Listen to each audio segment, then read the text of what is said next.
Holly Bobo was murdered in 2011. Her remains were not found until 2014. And in 2017, Zach Adams was convicted for that crime. However, the problem is there was no forensic evidence linking him to ever being in Holly Bobo's presence. None at all. As a matter of fact, he was convicted on one person's story, Jason Autry.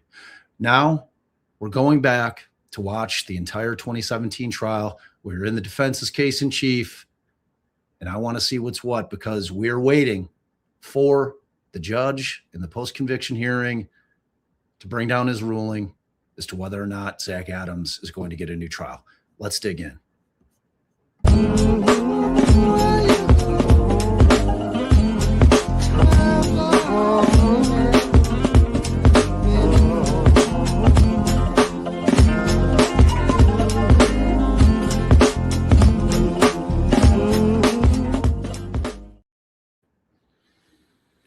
What is up, beautiful humans? Happy Monday. It's been a few days. I missed y'all. I meant to go live on Friday, but I had some stuff come up, real life stuff, so I had to pause it.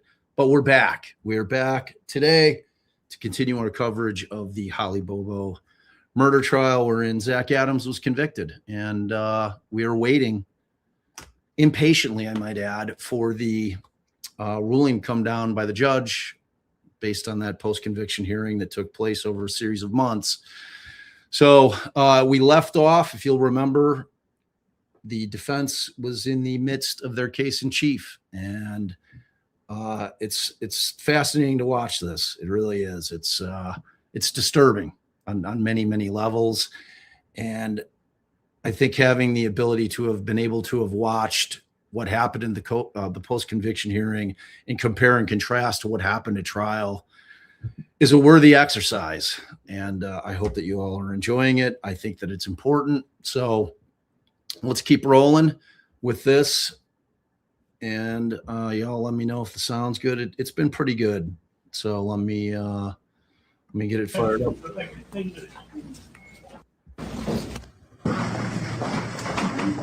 Ms. Thompson, you passed the witness, correct? Yes, sir. All right, cross-examination. You've been up there for a while. Yes, sir. We're going to start before you start. Get your testimony, okay? Okay. Shane's trailer. 2 or 3 days after she was taken. That's where you started, right? Yes, sir. That was where we started, correct. Shane's trailer, that was about 75 yards from papers of Holly's that had been found on Yellow Springs. Wait a second. Actually, it's over here. All right, I'm going to pause it real quick. So if you guys didn't catch it on Thursday, the gentleman on the stand is a former TBI agent. His name is Terry Dicus, and he testified on behalf of the defense. And he had a very, very different opinion in terms of whether or not Zach Adams was the person who committed this crime. And right now, we are just at the beginning of cross-examination. So on Thursday, we watched the direct. It was conducted by Jennifer Thompson, who is Zach's attorney. And now the state is, they're going to be coming at Dicus. So let's see how this goes.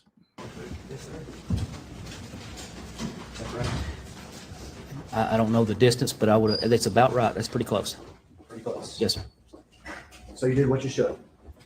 You sent agents there to talk to them and see what they could see. Is that correct? Yes, sir. Were you aware that they found drugs and a kit to inject drugs hidden up in the tall area of the house, of the trailer? I don't remember that per se. Very well could have been. Were you aware that they found all sorts of holes and stuff that had been dug in the backyard behind the house for hiding places and stuff? Yes, sir. I remember that. Were you aware that they saw a burn barrel that they looked at? I don't recall that. Maybe, perhaps. Again, it's tough to tell you what somebody else saw. Were you aware that they saw a vehicle? His S10 pickup. Yes, in the back. S10 pickup. Correct. And you were aware that they found a sock that had some sort of biological material? Yes, sir. Right. Yes, sir. And I took from your testimony that Shane said he'd been masturbating into the sock. Is that right? Well, that's what, Your Honor, I think that's it. If he doesn't know what Shane Austin said. Comrade makes another appearance here. I took from your testimony that whatever Shane Austin said, the agents and you accepted it. I believe that would be accurate. Yes, sir. And so it wasn't collected. No, it was, I don't believe it was collected. No, sir. So you didn't test it. No, sir. Instead, you took Shane Austin's word for it. Well, and among other things. Is it smart to take the word of somebody who's living in a trailer with drugs hidden, with hiding holes, about 75 yards from where her property was taken? It would not be if we didn't have a witness that could describe the abductor. So We'll get there eventually. But right then, don't you think we should have gotten that? Looking back in retrospect. in retrospect, I can say that the officers that went there are the best in the world, and they did what they thought they needed to do at that time. And I'm not going to look back and say they should have done this or that. Okay. They did what they should have done. It wasn't collected and it wasn't tested, correct? I believe that's correct. And every time thereafter, when the officers went to Mr. Austin's trailer, that sock was nowhere to be found. This is an interesting question. Well, first of all, I wouldn't be covering it now anyway. Everybody's over at Mel's house watching it. So if we're going to cover it, it would be after the fact. But I haven't decided whether or not I'm going to cover it. I don't know, man. I don't know if I want to cover it. It's such a, I hate that side of that case. Like it's a personal thing between those two. It's like a bad breakup thing. And, I don't get into the drama. It's not my shit. When he gets to trial in the First Amendment issue, that's obviously something I'm interested in. As far as this kind of dirty laundry being aired out in public with this pissing match between two people that were in a relationship, it's like, I don't think there's anything to gain. Whereas with the Kelsey Fitzsimmons thing, I think that we can learn some things from that. It's a different thing. And I think that was proven when I had Judge Erskine on. I think that was instructive for people to hear how the system works. This is competing orders of protection over people that are, after a relationship just bickering. So don't hold your breath. I highly doubt that I'll be covering that. And I'm definitely not covering it tonight, if ever. So there's my answer to that. Frankly, DB put me onto a case that I'd rather cover a recent arrest for a cold case that just happened. And that's something that I'm taking a peek at. So we'll see. Let's keep rolling here, though. Correct? Objection if he knows you. It's the case officer back there. Go ahead. Well, hopefully he cleaned it. I don't know. You don't know what he did. Yeah, it wasn't there the one time I went to Shane Austin's trailer. We went around to be collected and tested anymore. Correct? I didn't see it. Correct. From Shane Austin's trailer, we then began talking about a litany of names. Okay? Yes, sir. I heard numerous names. I heard James Barnes. I heard Keith Clark. I heard Jason Miller. I heard Jonathan Dye. I heard Jerry Evans. I heard name after name after name. Correct? Yes, sir. And you looked into those people. Yes, Correct? sir. I did. And time again, they were excluded. Yes, sir. Correct? Yes, sir. To the best we could at any particular time. But yet, for some reason, we talked about them today. Correct. But there was nothing there. Correct. And then we jumped to Mr. Adams, to Mr. Austin, to Mr. Dylan Adams, and to Mr. Jason Autry. Correct? Yes, sir. Names that had come up. Correct? Yes, sir. Early on. That's right. Names that had kept on coming up in the investigation. Yes, sir. And if I understood you right, you went to these people to try to establish their whereabouts that day, correct? That's correct. I went back and doubled up on what everybody else had done and told me back starting around July, the first time I met them. Because that's important. Yes, sir. These guys whose names keep coming up, one of them who lives right next to her property that's been found, in that suspicious trailer with all that stuff. We need to establish where these people were that day, correct? We need to establish where they were from 7:45 to 9:40 a.m. In your minds, 7:45, the time she was abducted, Yes, sir. to the time that you think the phone was discarded? The phone was disconnected. It wasn't discarded until later on that day. Okay, so until the time the phone stops. Correct. Until the battery was taken out. Time she's taken that follows the cell phone pings. Correct. So the time that's over. Yes, sir. And their whereabouts that day, they said they were with each other, except for Jason Autry, right? Yes, sir. So your three of your suspects, whose names kept on coming up, said they were all with each other, Yes, sir. right? Correct. You opined about somebody else's alibi before. You said it was like garbage. Yes, sir. You have three suspects whose names keep on coming up, and they're trying to alibi each other. Is that right? Yes, sir. Except Mr. Autry, right? Right. He got up with them later on that day, I believe. Mr. Autry tells you he gets them later, correct? Yes. But at the critical time, he gives you another alibi, right? Yes, that's correct. About working on a farm, Correct. correct? Yes, sir. With a coworker there too, correct? Yes, I believe he said he was working with a Douglas guy. And did you check that out? Wait, he was working with what? Somebody called. OJ or Mike Douglas, one of those, Okay. some Douglas man, I believe. In fact, it was Mr. Douglas's farm and working with another man. Right. We're talking about the same people, right? Correct. And when you checked that the first time, did that check out? Yes. But it didn't stop there, did it? What do you mean? I mean, you got information after that, didn't you? Yes. And the information after that was that, no, I was wrong. He wasn't at my farm this morning. You need to look at him. Correct? Yes. So you have three people, Shane, Dylan, and Zach, alibying each other Yes, sir. that day. And then you have Jason Autry, alibi not checking out at all. Correct? I wouldn't say that. Jason Autry, at one point, he's north of the interstate calling Lisa Autry or Angela Scott, one of his ex-girlfriends. So his phone record showed that he was a different part other than where Holly was.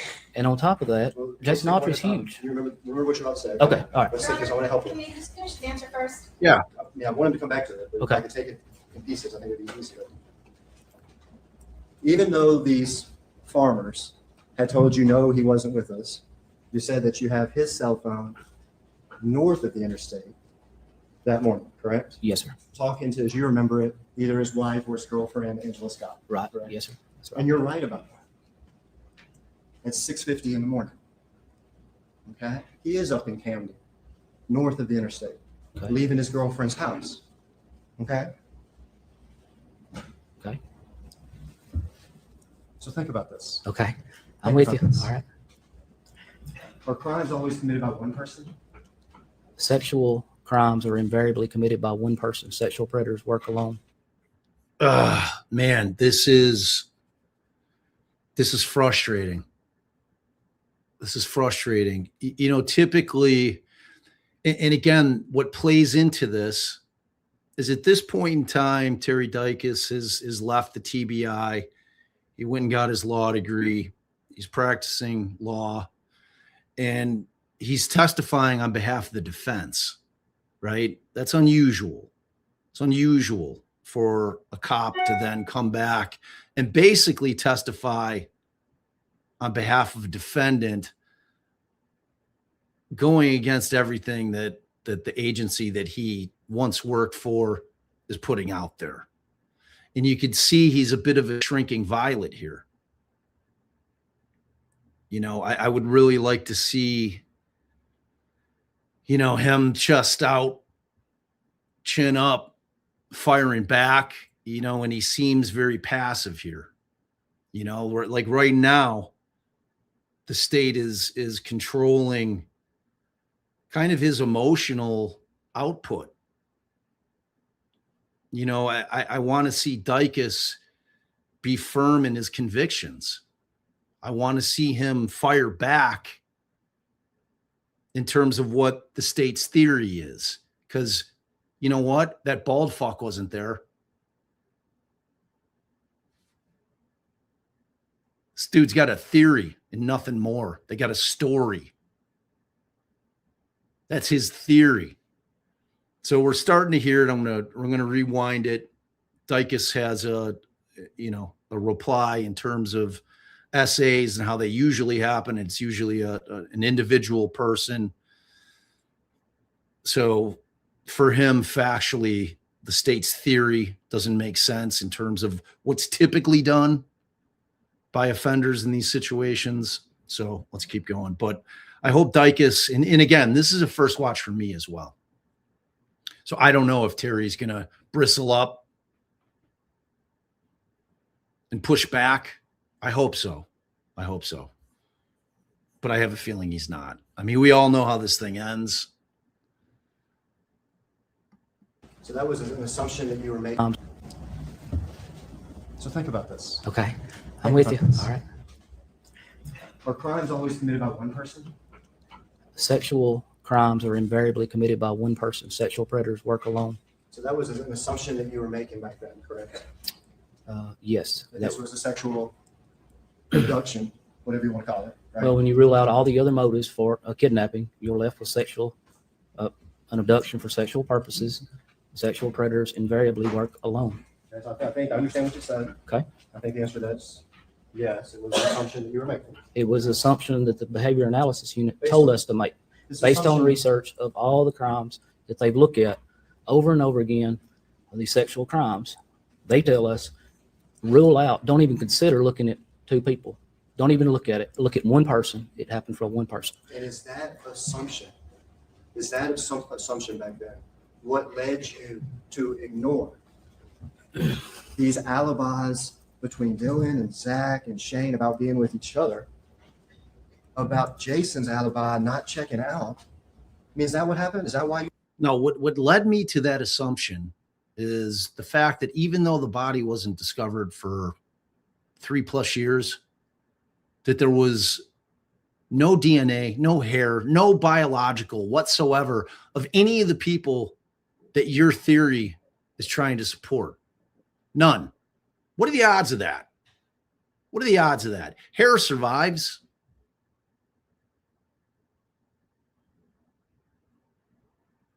I hope he fights back. Fight back. You ignored that?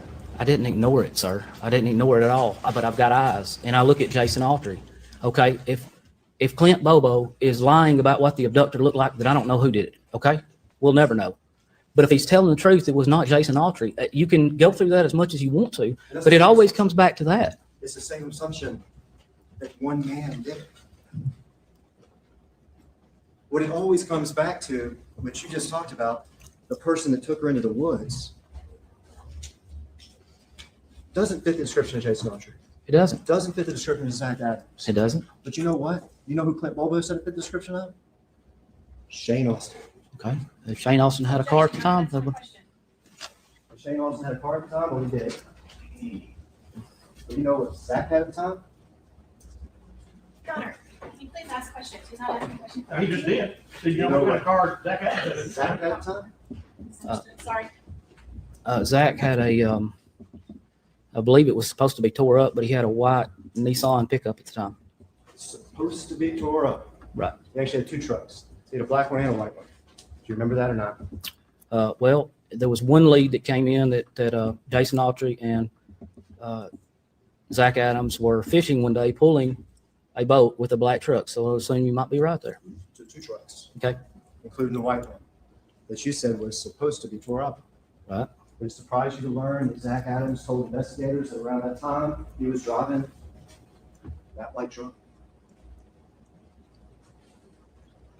Nothing would surprise me at this point. Exactly. If we sit here in 2017, knowing a lot more about this case, you stopped on this case in 2013, Correct. correct? Yes, sir. your testimony has been almost a trip into the past, into the first 2 or 3 years of this investigation. But you can't tell us anything about the 3 and 4 years after that. You're right. I don't know what y'all have done since then. What the state since then. And he was driving a white truck? That's very interesting, isn't it? Your Honor, I object to this. The That prosecutors, was a statement, answer the question. well, but Is that also the- the prosecutors putting into evidence that Zach Adams admitted at some point he was driving a white truck. I don't think that's accurate, Your Honor. I do not believe it's accurate that he ever said on that day The he's driving a jury white can truck. go by what the evidence is, okay? He's testifying, Judge. Zach Adams driving a white truck? Is that interesting? Is it interesting? Yeah, it could be. Were you aware that Mr. John Babb saw a white truck leaving the scene fast that morning? Yes, sir. Were you aware that Natalie Bobo had seen Zach's truck driving by her in Holly? No, I wasn't aware of that. Or I don't remember it if I was aware of it at the time. I remember John Babb, though. Did you assume his truck was tore up? Correct? The information I had was his truck was tore up, and I had no reason to doubt it. I don't know if it was or not, but I didn't meet him until July. Let me correct you a little bit. You said you have no reason to doubt it. You mean you had no reason because your involvement stopped in 2000? Correct. I had no reason then to doubt what I'd heard. You showed a picture, and there was a picture from that AM farm video, right? Yes, sir. That's one of the worst parcels. It is. It's from a time that's well after the critical time. Yeah. Yes, I sir. believe you said about it's 25 or 45, whatever it is, but Yeah.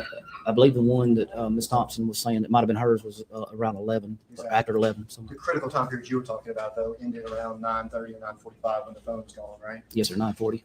And this picture is from at least an hour and 15 or an hour and 20, whatever it is. Right, Minutes later, right? Right. And it's a dark truck that you can see in the distance, just like you can. Well, you spent hours looking at this AM farm video. Yeah, and you can all you can tell is it's a dark truck. You know. You don't know whose truck it is. Correct. Could be my truck, right? Where were you at that day? Exactly. good. Could be my truck, correct? Right. Could be anybody's truck, correct? Well, not anybody. It wasn't mine, but just about anybody else, I guess. Anybody's truck, including Dylan Adams' truck. Were you aware he had a dark pickup truck? Yes, that's what the information we had was. They were in Dylan's truck that day. Dylan Adams' pickup truck headed south, correct? Yes. Dylan Adams' pickup truck headed south. It would have gone by the area where some of that property was found, right? Yes, where her cell phone was thrown out. That morning. It was thrown. I believe it was thrown out that morning. It could have been thrown out up to maybe 10 or 11 days after it because it wasn't found until around the 24th. They alibied each other. Yes, sir. This white truck is interesting. Zach never told you he went to the river that morning, did he? Zach? No, he did not. Yeah. And Jason never told you he went to the river that morning, did he? As best I can remember, both of them said they met up at Victor Densmore's house. Victor was doing some work for Dottie that owns Dottie's Marine. He was building a garage or something. They met up there. Shane and Zach got into a fight, but then afterwards they went to a bar and, well, they went and got some drugs, and then they went to a bar and played cards till 10 o'clock that night. And the day ended, right? Right. That point, Well, whatever this day is. Mr. Austin told me his mom came and got him, so that was the end of his. So let's go back to, I want to talk about something you just said, Okay. but I think you misheard my question. Okay, I'm sorry. Did either Zach or Jason tell you that they went to the river that morning? No, absolutely not. Absolutely not. Right. But Zach did say the day ended sort of like you described it, correct? Yes. Did he not tell you that the police had to come to his house that night? Who? Which one? Zach. Did Zach tell? Objection, Your Honor. I think Mr. Dicus testified that it was Shane Austin that told him he went to play cards with Mr. Adams. I think it's You accurate. can ask the question. Zach Adams tell you the police had to come to his house that night? If he did, I don't recall it.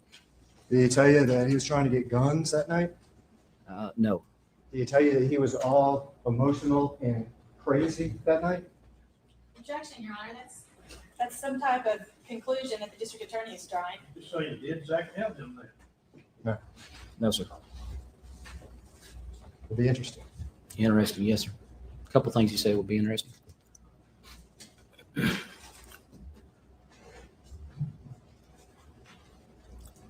But as we said, because we sit here in 2017, you stopped looking at them. I looked at Zach personally a total of 2 or 3 times. So whenever that was over, whenever the last one was over with, I stopped looking at him. You stopped looking at them even though that property had been found close to Shanks. Correct. You stopped looking at them even though Warren Rainey had seen what he saw. Zach running around acting however you want to call it. Correct? Yes, sir. You stopped looking at them even though their alibis were with each other. Right? Yes, sir. You stopped looking at them even though Jason Autry's alibi was, I think your word earlier for Mr. Britt's, garbage. Well, if you got phone records saying he called at 6:50, and what I remember when I had Mr. Kevin Helms with Shelby County Sheriff's Department check out their phone records, what he told me is that they're not, it's not consistent with Holly's phone records. That's what I recall. If that's wrong, then so be it. But that's what I remember about checking out the phones. And at that time, as you explained to us, you're making an assumption based on things you've been told and experts or whatever. You're making an assumption that one person committed this crime. Well, I would prefer you call it a logical conclusion. Very good. Okay. You're making a logical conclusion at that point in, you don't have to put his exact date on it, but 2011 and 2012, that one person committed this crime. Yes, sir. Correct? Yes, sir. So if Jason Autry's phone started off in Camden, well, he must not have done it. Correct? That's not the only thing, but yes. That's what I'm saying, right? Yeah, right. I agree with that. You didn't account for that time, and this is hindsight. You're not on trial. No, I understand. Okay, this is hindsight. This is 2017. All right. You didn't account for the fact that more than one person could have been involved. I wouldn't say that I didn't account for that. That's, I mean, Well, if you stop looking, if one of the reasons is you stop looking at Jason is that he started out in Camden. But what if he was abducted by Zach and Shane and Jason met them later that morning? You see what I'm saying? Like, if more than one person had committed this crime, there'd be different dynamics going on. Correct? I mean, I don't know that I agree with that because there's a dynamic of the reward going on, and now that doesn't have anything to do with, you mentioned Jason's phone records started out in Camden. Right. So I'm like, well, that doesn't fit. Okay. Okay? And the behavioral scientist or whoever it was gave you information that caused you to make a logical conclusion that one person committed this type of crime. Okay? So based on those phone records and him being in Camden, that told you something, right? right. But the problem is that this crime is committed by more people. If Jason committed this crime that somebody else abducted, if he came to them later on, then the information you had back then didn't tell you anything. Is that a question, Your Honor? Didn't tell you anything, correct? I don't know how to respond to that without giving you my opinion as to the merits of that. So I don't know what to tell you. Part of this 2017 versus 2012, I don't know what date you want to put on. I don't know everything that y'all have found out about these guys. I will say that. The name Natalie Bobo came up. I meant to ask you this before when we were talking about other suspects or something. Right. And I saw the way you acted. She's not an other suspect, correct? Right. But it came up like that. All right. Were you aware that she had been stripping at Teasers, which is less than a mile from Mr. Adams' house? And yes, I know that. I don't see how it has anything to do with what we're here for today, but yes, I knew that. Were you aware that previously she had lived before this crime happened in a little house with Rebecca Earp? Yes. Were you aware that she had met Zach Adams on more than one occasion before this? I think I was. I know that she knew him somehow. Were you aware that she'd been trading sex for drugs with this woman? Objection, Your Honor. You can ask if he's aware of that. It's not relevant. I never witnessed that. No, You weren't aware of it. not aware of it. But we moved on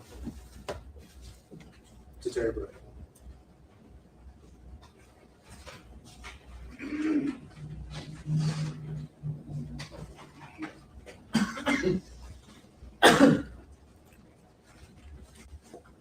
his size was good for the abductor size, right? His size was exactly what we were looking for. You said we both have big ribs, so that's what you're talking about. Okay. His size was good for the abductor size, correct? His size perfectly matched what Clint described. Perfectly. Just like Shane's. No, not just like Shane's. Clint Bobo testified same body type and everything as Shane Austin. Excuse me? If Clint Bobo testified the same body shape and everything as Shane Austin. That surprised you. Well, Clint's a very honest young man. I would, if he says that, I believe him.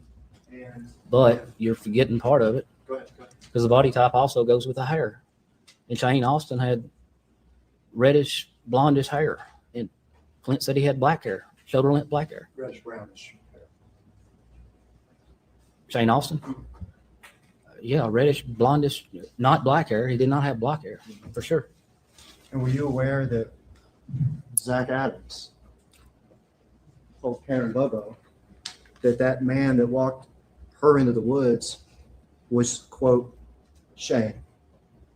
Your Honor, I object to this. You heard the testimony of Mr. Bobo herself. And she said that he said that the man that walked her into the woods was Shane. I don't remember that testimony on direct from Ms. Bobo. She testified about speaking with Mr. Adams at the end of her testimony. She said she walked away with two things. The first thing was that he had some sort of spoof card that he could call people from different numbers. And she said the second thing was that Zach said that Shane was the one that walked into the woods. Okay, you can ask. I did not know that. I did not know that.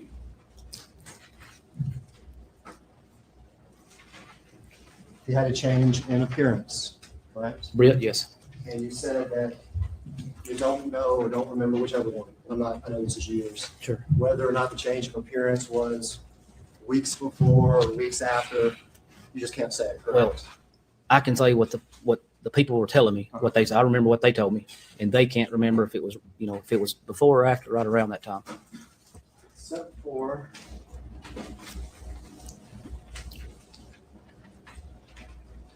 Mr. Britt's son, though, right? Terry Kenneth, Terry Kenneth. You remember talking to him? I do. Right in IR 420. That's early on investigation because now it's up to almost 3,000 or something. Yeah. IR 420. Isn't it true? His son told you. Objection to hearsay, Your Honor. He's talked about information other people provided him about Mr. Britt's change of appearance. This is what this goes He for. can be Which the state cross-examined. objected to. He can be cross-examined on this. Isn't it true that you asked Mr. Terry Kenneth Britt, his son, whether or not his father, Mr. Britt, had changed his appearance though? I'm sure I would have asked him that. Yep. And isn't it true that he replied, Dad had a long ponytail after he got out of prison? I'm not sure when he cut it, but it was maybe around 2 years ago. And that IR is written in February of 2012. He did cut his ponytail. He did cut his ponytail out when we did the search warrant. We got it. So he did cut the ponytail, but I don't know when. His hair now, or the last time I saw him, is the size of mine. Is the length of mine. So what I'm So I understand now the idea that he changed his appearance. right.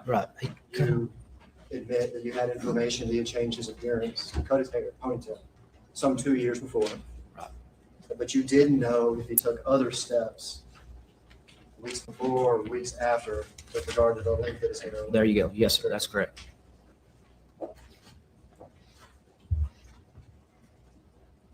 Talk about his phone and his wife's phone, correct? And when I heard you talk about it, you were talking about times from like noon on that day, correct? Yes, sir. Is it fair to say that there was no activity on his phone or his wife's phone that morning, like 8, 9, 10, 11, all that stuff? That's correct. There was no activity. So we know about it if there were. Yes, sir. We would have got that information. And would you agree with me? There's absolutely nothing about that that's inconsistent about those phone records. Inconsistent with Mr. Britt and his wife traveling up to Allgood that morning if they did it before noon, because you would have no idea, right? You understand what I'm saying about the phone records? No, I don't agree with that. I don't agree with it. Oh, Go ahead. between 8 and 12, you don't know where the phones are. Right. So for all you know, they could be at All Good Salvage or the All Good Salvage right down the street, or they could be at wherever. I mean, you just don't know. I don't know where their phones are at that time. Correct. But they went to Camden after lunch. I'm talking about that morning. Right. But they, I'm talking about that morning. Right. You don't know. I don't know. That's true. You had Clint listen to voices. Is that correct? Yes, sir. And one of the voices was like a police officer's voice or something. Somebody you knew didn't commit the crime. Yes, sir. And Clint said, well, I think it may be that. But I can't tell the difference between this other one. And so you went back to him again and again, I think maybe even 3 times. Actually, it was 2. It's true that he never told you. I'm 100% certain that's the voice I heard in that garage, right? That's correct. And when you played those voices to him, did you play Shane Austin's voice? No. No. Did you wiretap on his house, right? Yes. Wiretapped his phones, right? Yes. Searched his house. Yes.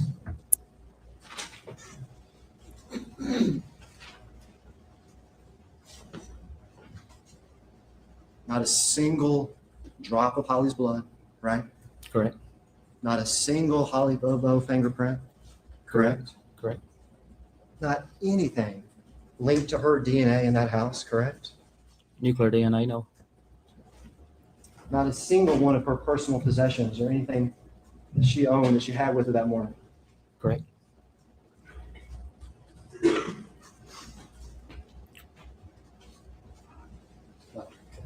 Correct.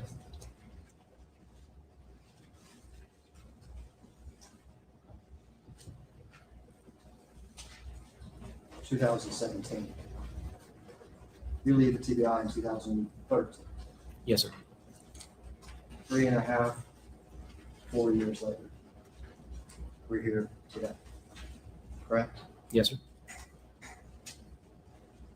You're aware that Zach Adams' cell phone that morning, when it was utilized at about 8:19 through 9 a.m., was hitting on the same tower that Holly's phone was pinging on? Objection, Your Honor. You can ask him if he's aware. You aware of that? No, there was one point in time where Zach's phone was on a different tower than Holly's phone was on. Absolutely there was, while Dylan was getting rid of it. And he and Jason were driving her Objection, to the Your river. Honor. That's a mischaracterization. Question, you can ask the question. Between 8:19 and 9 o'clock, were you aware that Zach Adams' phone and Holly's phone were pinging on the same tower? It's a piece of shit. Well, if Zach was at home, that would make sense. If Zach were at home, or if Zach were at Shane's, or if Zach were at Shane's grandmama's phone, or they're all the same Your Honor. place. He's being asked to testify as to the location. I tried to get him to testify, the state objected when I was going into location on direct. And now they're asking him to testify as to where the phones say on location. If they're going to proceed with this line of questioning, I absolutely want to ask him questions on redirect about the location of those telephones. We got too far into specifics about the location. I understand the objection. I'll keep it general. Okay. Like, All right. Look, I don't understand the question because Holly's cell phone moved. 8:17, she's on the home tower. 8:26, she's on the next tower. And then at 8:57, she's on a different cell tower. And then 9:02, 9:06, she's on a different tower. And then 9:25, she's on a different tower. So I don't understand the question because I'm asking you questions that would you admit you're probably better answered by Mr. Frizzell?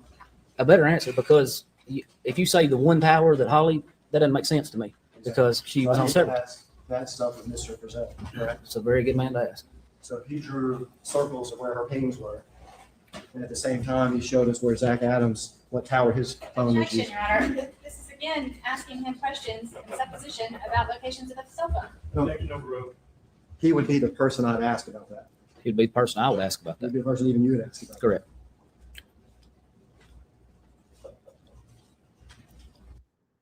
Pick a prettier bitch. It was fun. Were you aware of that? No. You're aware that Zach Adams said when asked, I can't clear my name because I'm too far involved in it. No. I never remember that. Were you aware that Zach Adams said, I let Shane hitting? No, Were you aware that Zach Adams confessed his involvement in this crime to 2 different people? no, sir. Objection, Your Honor. I say that's a mischaracterization of the evidence. It's up to the jury what the evidence shows, okay? Yes. But the other thing is, given the date he departed his employment, I'm not sure some of that existed at that time. I think that's exactly right. Okay. Those things didn't exist in 2013. We Correct. stand here in a different place now, right? Her body was recovered before or after you left? After. After you left. Were you aware of where it was found? I have been made aware since then. Off the interstate, cell phone tower, back in the woods, Yes, sir. A little bit farther north than I thought she was taken. Just a little bit farther. between 2 sawmills. Yes, sir. Were you aware that Dylan Adams hung out at one of those sawmills? Yeah, with Corey Tubbs, I believe. Were you aware that Zach Adams had been seen at a sawmill? I don't remember that.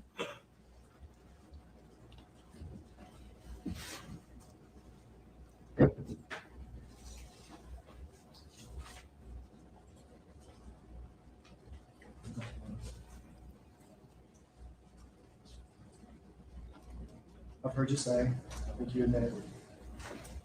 Sometimes I think, or my opinion, or my logical conclusion. You said that, right? Yes, sir. Would you agree with me, though, that we got to base what we do on evidence and on proof? Yes, sir. That's it. Further direct?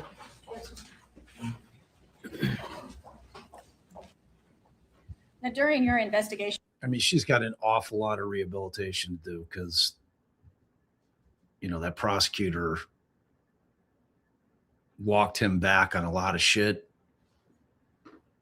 And look, the reality is that Dicus left the investigation in 2013. So there's going to be stuff that he doesn't know. So those are fair questions. Him testifying and giving his closing argument or a closing argument while he's conducting his cross-examination is total bullshit, which this judge just continually allowed. We'll see what Thompson can do here. of Terry Britt, you actually got a lot of his financial records. Yes, Didn't you? ma'am. Yes, ma'am. Okay, and some of those records came from Truth. stores like Walmart. Yes, ma'am. Okay, and then you were able to review a lot of the past purchases he had made there. weren't you? Yes, ma'am. Okay. And when I say I got him, an FBI agent obtained some of them, and Brent Booth obtained some of And you them. got them from places like Radio Shack. Can you remember some of the places you got his records from? Yeah, Radio Shack was one. Ace Hardware. Ace Hardware. We said Walmart. What about his banking records? Did you get banking records? We did.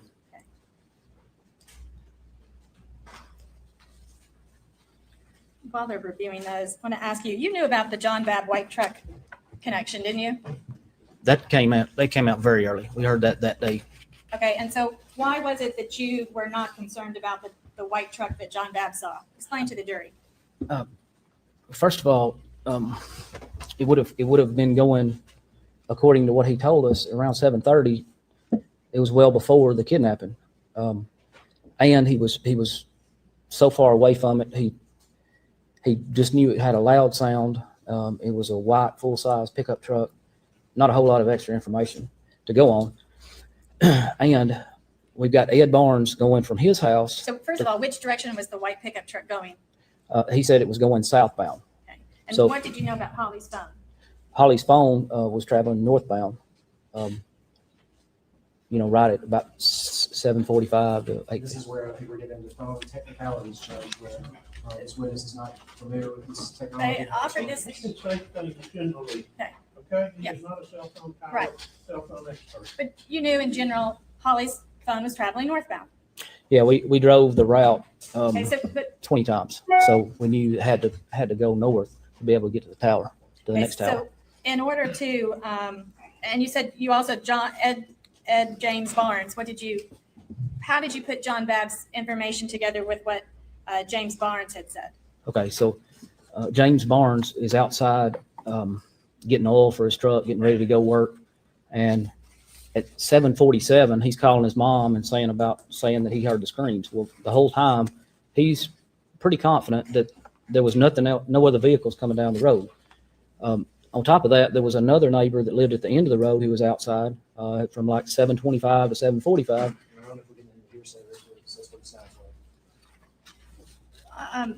It's on hearsay. This has all already been testified to. It's just, he took information. This information from John Babb and Ed Barnes is already into the record, and this is how he analyzed it to. If it's something that's already testified, that's fine, but I think it's somebody else. We'll just stick with James Barnes and Okay, James Barnes John and another Babb. neighbor was outside, and neither one of them reported that they saw another vehicle. Okay. So what that probably says is sometime after 7:47, when Barnes is gone, the vehicle comes into play to remove Holly from the scene, which fits with her cell phone moving the area around 8 o'clock. You know, at 8 o'clock, it starts moving from the house. So you made the determination that the truck that John Babb saw was too early in time to be related to Holly's kidnapping. That's correct. I want to pass forward some receipts. Pass this one first. These two receipts. Now, do you recognize these two receipts? These are two receipts that we got from the Brits. I'm not sure which one, but Okay. Now, this is when you did the Walmart record pull. Is that right? that's correct. And they purchased a cell phone on March the 11th, 2011, and then purchased another one on March the 12th, 2011. Okay. And did they also, is there anything else you see that they purchased along with the cellular telephone? Looks like they got 1,000 minutes on it. 1,000 minutes. On one or both phones? I don't see it on both of them.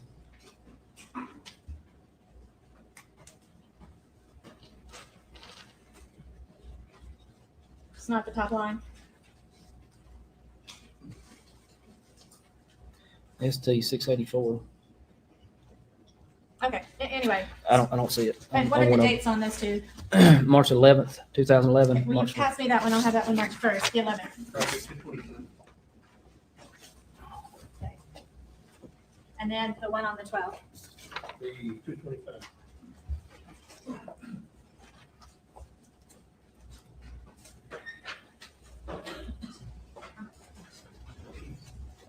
And then I'm going to pass you up another receipt.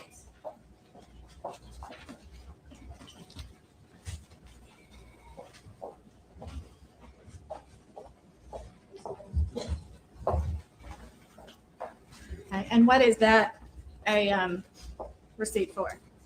This is a receipt from Walmart again, where 1,000 minutes were purchased. Two different lots of 1,000 minutes were purchased on April the 11th, 2011. And these again came from Mr. Britt's home. Correct. Or not from Mr. These were Mr. Britt's receipts that you got from Walmart, is that right? That's correct. I'd like to have this receipt marked. And then I'm going to pass you one more. That's the 226 letter mark.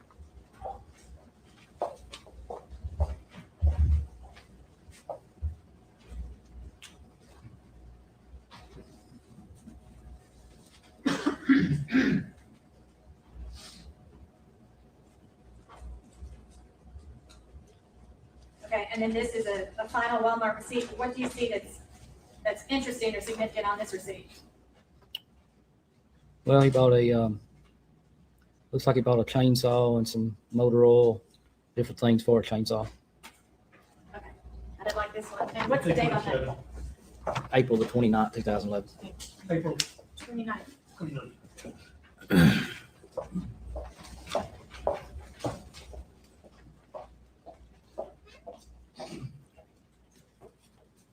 Now,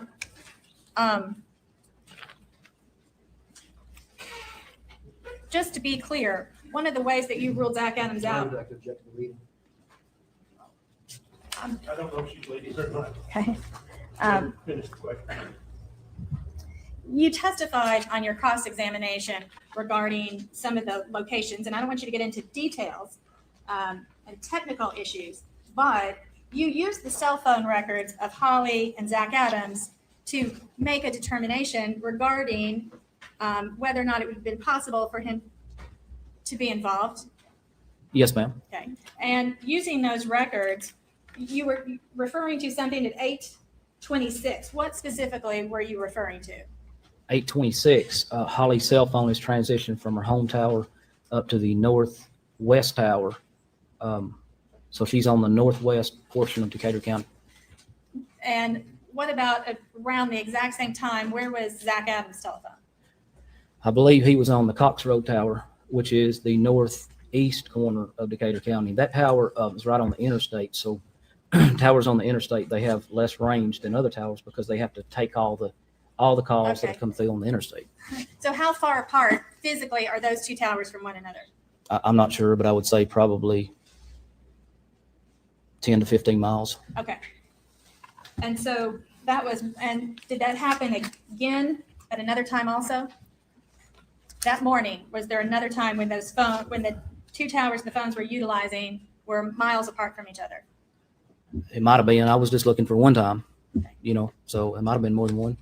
Okay. And Zach Adams, what did he tell you he had done that morning? He woke up. Rebecca went to work, his girlfriend at the time. Dylan gets up. He talks to Shane Austin. They decide they're going to go get messed up that day. So Dylan and Zach go to Shane's house. They pick him up. Did they say what car they were in? They were in Dylan's truck. Okay. They go to Shane's house. What happens next? They pick up Shane. They go to the interstate, get gas, get $5 worth of gas. They see the SUVs coming southbound. They go from there to another convenience store. And I asked both of them how they were acting that day. How was the other one acting? Did they act strange or unusual? So at the second gas station there in Parsons, they got more gas and then went and bought Xanax. Shane supposedly had money, so they bought $200 worth of Xanax and got messed up. And that was their day. Okay. Besides going to the house that Victor Densmore was working on and seeing Jason Autry at that point. Now, driving Shane home, is that a place that you would pass? Would you pass Dottie Cooley's house if you were driving Shane home from Parsons? Can you give me the address of it? I don't remember. She's on Pew Road, her house. She's on Pew Road. Depending on which way you go, you should have passed it. It's right there, close to Shane's. Now, would it surprise you if that 911 call that came in on the night of April the 13th at Zach Adams' house, if it were said 3 times on that call that Zach Adams was looking for a vehicle to drive, that he had no vehicle? No, that would be consistent with what I knew at the time. Okay. And would it surprise you if on that 911 call, it was said that Zach Adams did not have a gun?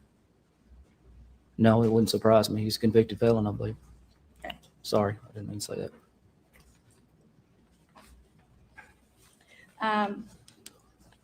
The physical description of Zach, what did Zach Adams' appearance, what was his physical appearance in April of 2011? Does he look like what he looks now? No, he is fattened up nicely. He was 135 pounds is what I documented when I talked to him. 6'2", 6'3", really tall. His hair was much shorter, but his face looked totally different. It was sunken in. He looked sort of like the Joker back then. The really, Joker? Yeah, really skinny. Whatever. From the Batman TV show or from the comics? movies? The comics. The comics, okay. Right. And what about Jason Autry's physical appearance in April of 2011? It was impressive. He is huge. He was a lot taller than Brent Booth, and Brent Booth is probably 6'3", 6'4". So I would say Autry is every bit of 6'6", if not maybe taller. Okay. And Shane Austin's physical description. What was his physical description back in 2011? Shane was right about my height. Maybe I saw How tall are you? about 5'10", if I stretch it out really good. So we were about even. What about his weight? His weight, well, I would say, would it be around, I'm not good at that, but I would say probably between 180 and 220, 225, somewhere in there. So his weight could have been within the frame of what we're looking at. What about his hair color and hair length? He had real short reddish hair. Would you consider it black? No, absolutely not. And what about Dylan's physical appearance, Dylan Adams? He's rather tall himself. Not exactly as tall as Zach, but probably 6'1". He was slender, but not as thin as Zach. So I'd say he probably weighed 165. 6'1", 165 is the best I can give you. And how was his hairstyle? He had short hair at the time I saw him. He had dark hair. So Terry Britt's alibi, to be clear about the alibi that Terry Britt gave you, where did he say that he started that day? Where did he go? He said that he got up, got coffee that morning, and I asked him what time he got up, and he says, well, my feet can't hit the floor without my wife knowing it. You know, he made a false statement that he was trying to deflect. But at that point, you know, he says, well, I don't know exactly what time. He said, I usually get up between 6 and 7, sometimes earlier, probably institutionalized. You know, breakfast is at 7 o'clock in the morning. You better be up to eat it. So, but he got up really early. Jan got up sometime later on. Jan gets up with the dogs barking. He had chihuahuas in the house. She gets up with the dogs barking. So Jan couldn't tell me what time she woke up that morning, but she thought it was around between 9 and 10. Well, if it'd been 10, you know, with the dogs barking, that was interesting. Okay, so where did he say they went first? The first place they went is to All Good Salvage to check out the bathtubs. They saw them, but they called Bucks because They said they called Bucks? No, they went to Bucks. Okay, I'm sorry, they went to Bucks okay. after going to All Goods, and Bucks only had a 2-piece or only had a 3-piece. It wasn't exactly fit. Now Bucks does not carry bathtubs in their store, but he says he sees them and it wasn't what he had, so he went back to All Goods, bought the bathtub. He's coming back that morning, and the officers come to him, and they were together the rest of the day. And he did not say they went back to Camden anytime in the afternoon. No, no, he said the officers got there by lunch, okay, and then that was it. They were together the rest of the day. Okay. But the officers got there 3:30. Now, when you were searching Terry Britt's house, did you find some hairs that were consistent with Holly Bobo's hair? We asked for scientific testimony with regard to comparison of hairs and etc. I'm not asking for microscopical, but are you aware of hairs that were found there that were consistent with being Holly Bobo's hair? And if so, where? So there were hairs that were found that were microscopically and macroscopically identical to Holly's, found in the vans that we took to the crime lab. And which van was that? It was the caravan. It was in some rope debris in the back. In rope? A rope, yes, a rope. Now, But we tested that with DNA, and it did not match Holly's. okay, did you do regular DNA testing? I don't think he did any DNA tests. He said the FBI just wanted to get the hearsay, it wasn't hers. He's already said DNA excluded, okay? Were you aware that Zach Adams had said some very crude things about Holly Bobo when you were doing your investigation? I mentioned that to him quite forcefully. Okay, you were asked about, were you aware of any specific statements, but do you remember generally what you were aware of? I know he told one female that you're going to end up in a hole just like Holly, or you're going to end up in a well just like Holly. He told someone, or allegedly told, I wasn't there. He allegedly told another guy something very bad about Holly. Okay, and during your investigation, did you find that other people had also said or made crude statements about Holly Bobo? I'm objecting to the general question, but we're going to start getting the hearsay things. You can answer. This case was different than any other case I've ever heard of in my life, because people like Zach Adams talking, running their mouth, there was many people that would do that. And, you know, I just say, thank you. Good. We don't have anything else to do. Let's go interview this idiot who's saying her head's in a freezer. You know, So was there actually someone who said that Holly's head was in the freezer? yeah, head's in the freezer. She's in my basement. We had all kind of garbage, all kinds of. We're gonna be here for weeks if we go into every lead that came in. Right, I'm not doing that, but Your Honor, the state has made a big deal about what Mr. Adams has said, and I would like to go a little bit into the fact that there were multiple other people who were making crude comments and taking You've quote answered credit. that, and I think he might have varied from your question. Okay. Were there people who were taking credit for Holly Bobo's disappearance? There were several people that were making statements to that effect. Yes. And did you check those people out? Did it turn out that they were in fact responsible? Right. We checked them out and they were not responsible. Okay. And how many times do you think you got in reports where people had made statements or claimed responsibility or? I would estimate more than 10, but less than 20. Okay. And so when you were investigating Mr. Adams, you were aware of some of these statements that had been made Yes, I was. by him. Yes, ma'am. And let me ask you this, in all your years of investigation, when somebody is in jail and comes forward with information in jail, I would object to sort of opinion testimony. It's exactly what this is. it's not opinion Let me testimony. ask you, You want to approach? I would like to get this witness finished. okay? Right. So I'm just asking him if, in his years of experience, when people come forward in jail and are jailhouse snitches and say, somebody has said something to me in jail, is that something he takes seriously, or is that something that he investigates pretty thoroughly because that is a frequent occurrence? All right, answer. I've had plenty of jailhouse snitches that ended up giving really good information. Okay. I've had others that just blowing smoke. They didn't really know. But yeah, it's helped in a number of investigations. Okay. So it can go either way. Is that what you're saying? That's correct. Okay. No further questions. Further cross? Very quick. You mentioned a second ago or some minutes ago about her cell phone again and how it traveled. Yes, sir. Is that correct? Yes. Would you agree with me that answers to those questions, where her cell phone was at a particular time, where it wasn't, where Zach Adams' phone was at a particular time and where it wasn't, or anybody's phone that we want to know about, where it was and where it wasn't? Would you agree with me that Mike Purcell is a better person to answer that question than you? It's hard too, but I would agree to. And you were asked what Zach told you with regard to his whereabouts that day, correct? Yes, sir. And the three of them, quote, alibied each other, Yes, sir. correct? Yes, sir.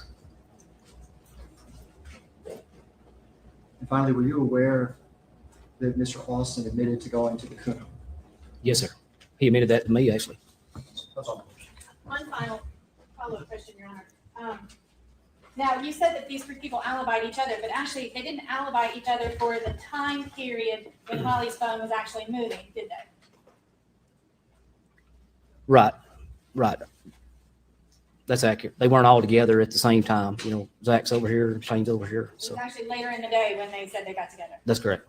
So all three of them, for the time period that Holly's phone was moving and the actual time she was taken from her house, they didn't have an alibi for that time, did they? Well, they had an alibi, whether you believe it or not, I don't know. But I'm sorry, I phrased that wrong. They didn't have another person that they were necessarily with during that time. who? Shane Austin didn't. Shane Austin was by himself. Correct. No further questions. All right, we're gonna take a lunch recess, take 1 hour for lunch, follow the admonitions that I gave you at the outset. Good lunch. All right, given the context, you're taking pretty good care of you, aren't they? Very well. All right. I know that Sheriff and his staff have gone out of their way. They realize that this is a hardship, but they're doing what they can to make it as pleasant as possible. So I commend he and his staff. Let's call our next witness. Art Viveros.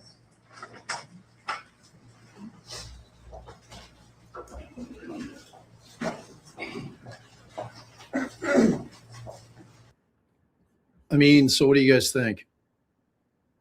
Dicus was a good witness for the defense. How much do you think the prosecution was able to neutralize him? Anytime you can get a cop to testify on behalf of the defendant, it's good. But do you guys think that the state effectively neutralized him? We know what the verdict is, so we know what the jury thinks.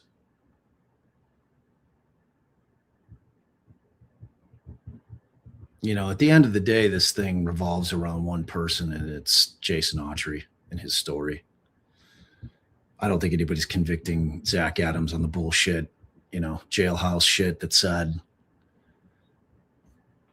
you got to present yourself as a dude not to be fucked around with when you're in. So people say shit all the time because they're not trying to get their ass beat constantly in jail by big angry men, some of which are hyper violent. So, I give that the weight that it deserves, which is not much. It really boils down to Autry. Autry did recant. I mean, the recantation, amongst other things, is what ultimately led to the full post-conviction hearing that just took place. Carrie, if you haven't watched that, you should. I would watch it over at Dr. Katie's channel, and we'll throw trial and error up here. They covered it from beginning to end. It's worth your time. And it gives a lot of context that you're not getting here from the trial. And where we're at right now is we're waiting. We're waiting for the judge to rule. We're waiting for his opinion to drop as to whether or not Zach Adams is going to get a new trial. And if that happens, if they reverse and remand, the question then becomes, will the state move on him again? And I have to assume that they wouldn't be putting Autry on again. No matter whether or not Autry's waffling or flip-flopping in terms of what he's saying, in terms of recantations and, all the things that come along with him, I don't think that they'd be calling him again, which leaves them with a case that has no evidence.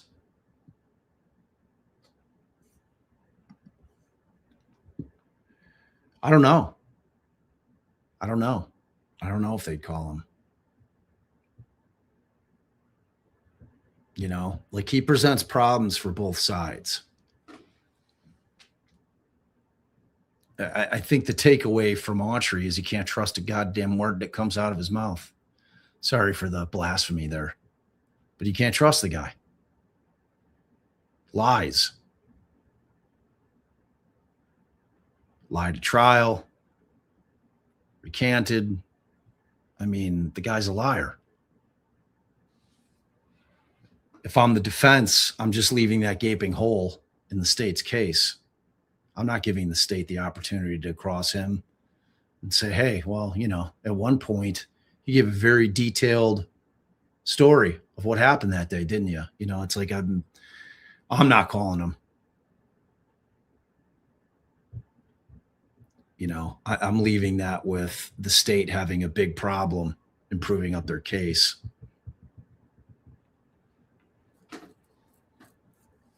Yeah.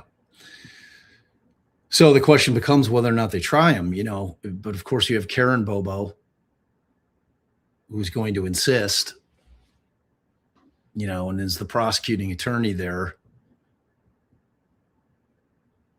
going to be able to say, well, I understand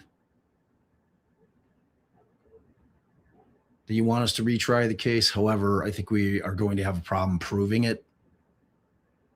And we're not in the business of losing.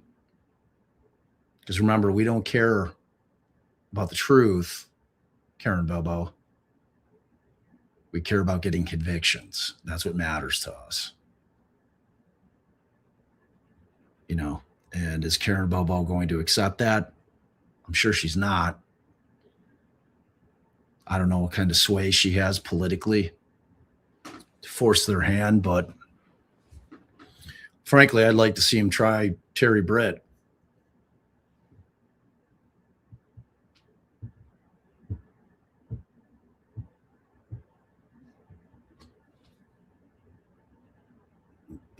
I mean, for me, the family's a non-starter. I don't think that anybody in the family had anything to do with this. I can't even begin to think of a motive. And again, you don't have to prove motive. Britt's alibi was, that he was bathtub shopping with his wife, and he has this receipt that he kept in his safe. His alibi receipt was kept in his safe. Explain that to me. Explain that to me. Why is that particular receipt so important that you're keeping it in your safe?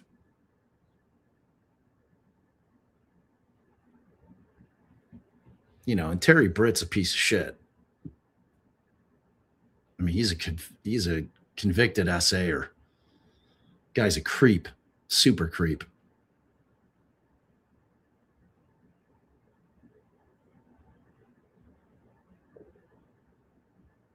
You know, and if he testifies, if they were to try him, which I don't know that they will, because that's a tough road for the state to hoe.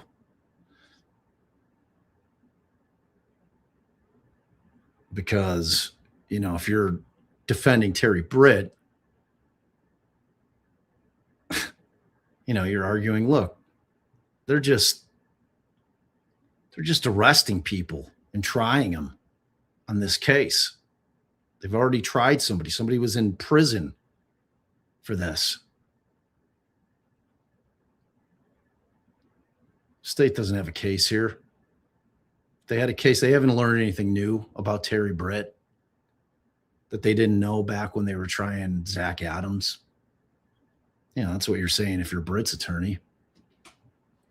In closing, you know, reeks of desperation.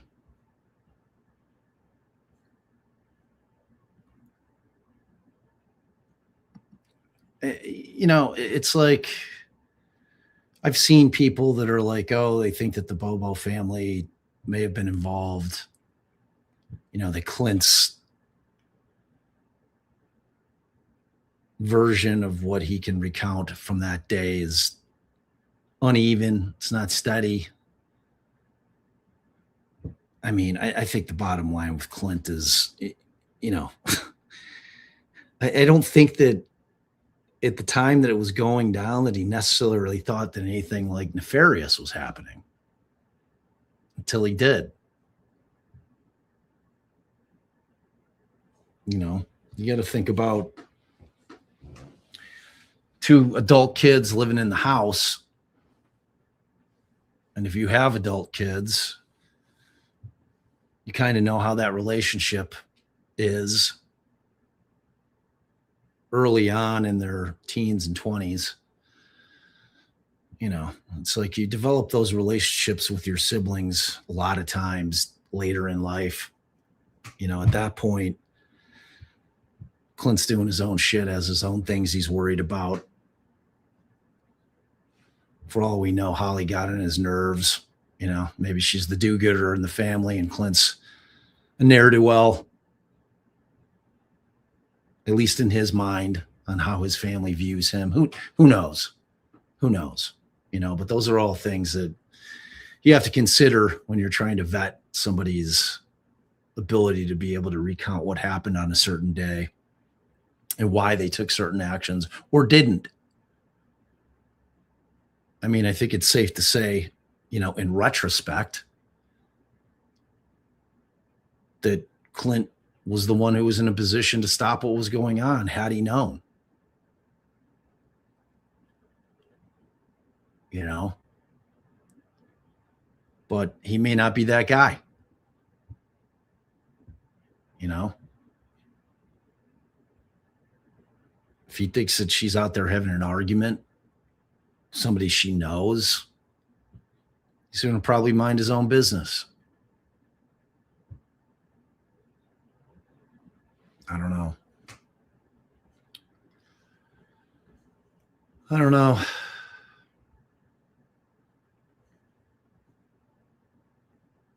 Yeah, I mean, that's where I'm at with it. You know, it's just doesn't make any sense for me. Like, that's just not it. It makes about as much sense as that case that DB put me onto yesterday. The woman, the Kristen Ramsey, who was just arrested on a cold case for killing a realtor that was, working with that company selling townhouses in this subdivision that they had built. And I'm trying to figure out why.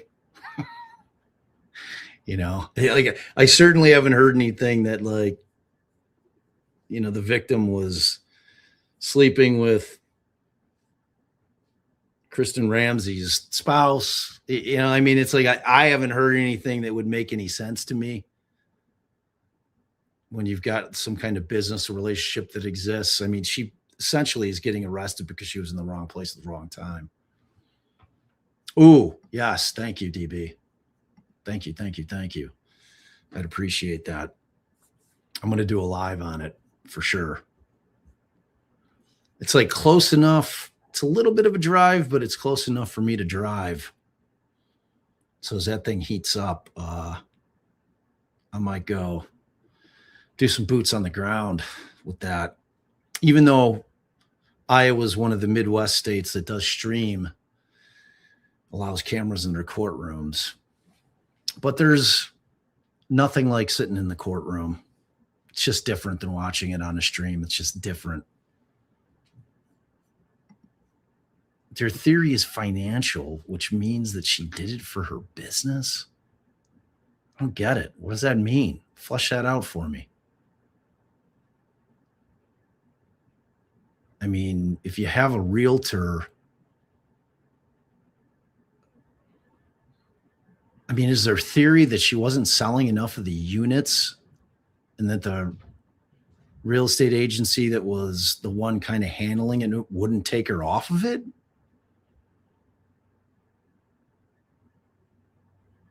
Thin, if that's what it is. I don't know. Like the business she was employed by, I don't know. No, right. It was a real estate company. She's just an agent. Yeah, I don't know. It's a weird one. The victim's name is Ashley. I don't know if it's Oakland or Auckland. It's Okland. And the woman arrested, and it's a cold case. Another one of those classic cold cases where, Faust style. Somebody decides to look into it. All these many years later, at the behest of the family, and then all of a sudden they make an arrest. However, in terms of the evidence that I've seen from what DB sent me in that case, it seems like mere presence. And there's an old saying in the law, mere presence is not enough. So I don't know. It's like I tweeted it today, of course, with a typo, but it has all the hallmarks of a railroad job. That's what it smells like. Right. She literally works there. But for her, it's still wrong place, wrong time. You know what I mean? It's like, it's crazy. It's crazy. Exactly. Mere presence at your place of work. Oops. Man, I should have really called out today. Really should have called out today. Today would have been a great day to call out of work. Of course, they would have blamed that. They probably would have blamed that on her. Use that as evidence as well. Once they get the tunnel vision. Yeah.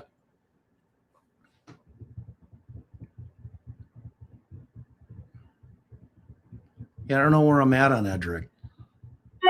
He definitely did not get a fair trial. He definitely deserves a fair trial. So in that sense, I've still got questions. And no one detests True Allele more than I do. I knew that was going to be a conviction. I told Kat, I told DB, I told everybody that they're convicting him.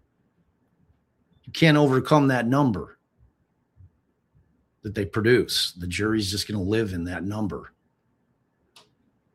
1 in 800 quadrillion that it was his DNA. And then, you know, he's basically barred from fighting the DNA in certain ways. It's, you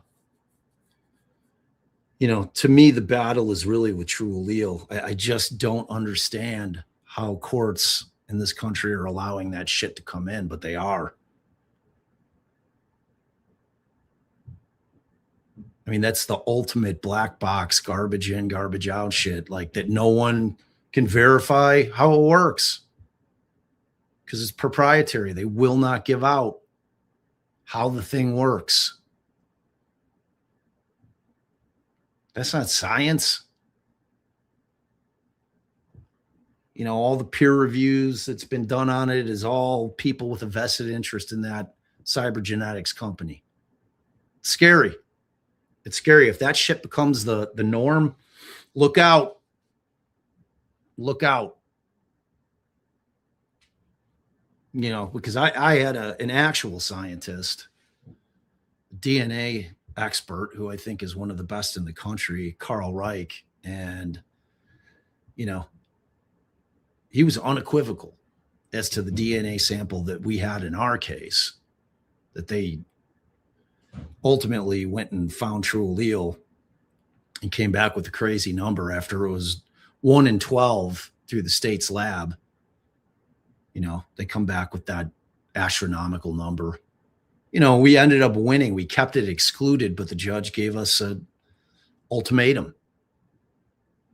If we were going to have Carl Reich testify, which he absolutely believed, like Carl Reich is unimpeachable. Like he's not some hired gun that's just going to say shit because you hired him. You know, he excluded Garcia as a contributor to that DNA that they found on that doorknob. So, you know, and the judge told us in that case, if you put Reich on to say that, true allele comes in. I'm like, well, how are we getting over the Daubert hearing issue that could take years to litigate? And the judge is like, well, we'll figure it out.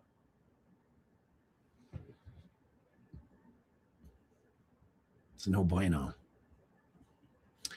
So yeah, there's, you know, I know there's a lot of people that are of the belief that Edric is innocent, factually innocent, and he very well might be. I mean, there's gaping holes in that theory that the state put forward. You know, they didn't really attack the timeline like I would have seen. You know, anybody knows me, I'm big on attacking the timeline. And I was not satisfied with what the defense did on that in terms of attacking this assumption that the defense allowed to go to the jury unchallenged about when the homicide occurred was upsetting to me. I'm like, what? They have no way to prove that thing took place in the morning. It's ridiculous to think that somebody wouldn't have committed the crime and then come back the next day after they've sat around and freaked out about it all night. It's like, man, I got to get rid of all that shit. I got to burn that place down. Creeps in, tries to set it on fire. You know, it's like, I think the defense was a little too reliant on hoping that the boyfriend's DNA being there after that relationship had been terminated for some time between 7 and 10 days, that was enough for reasonable doubt. But, you know, can't make assumptions like that with a jury. Like, there's no chance Allison and I wouldn't have gotten into that stuff. Like, you had to put on some defense. Allison and I were both like, you got to put on a DNA expert. You cannot let true allele just sit out there in the ether.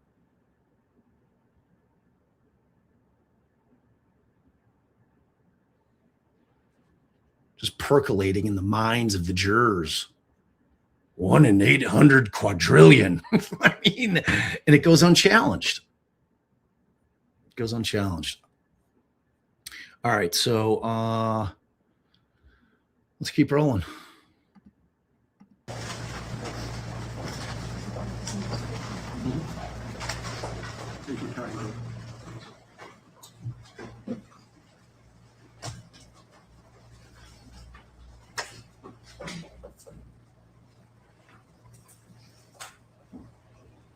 Possible.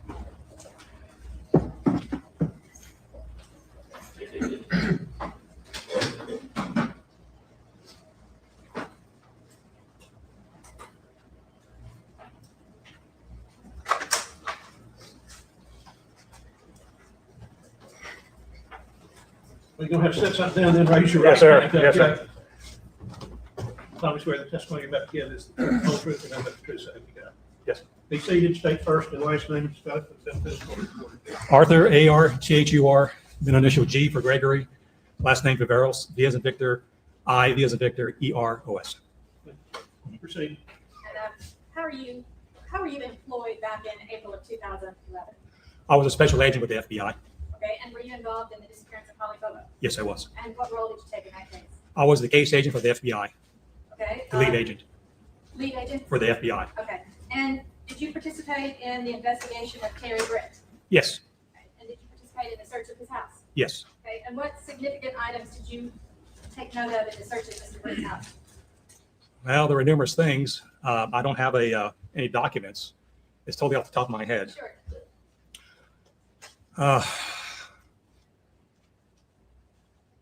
They vacuumed the vehicles.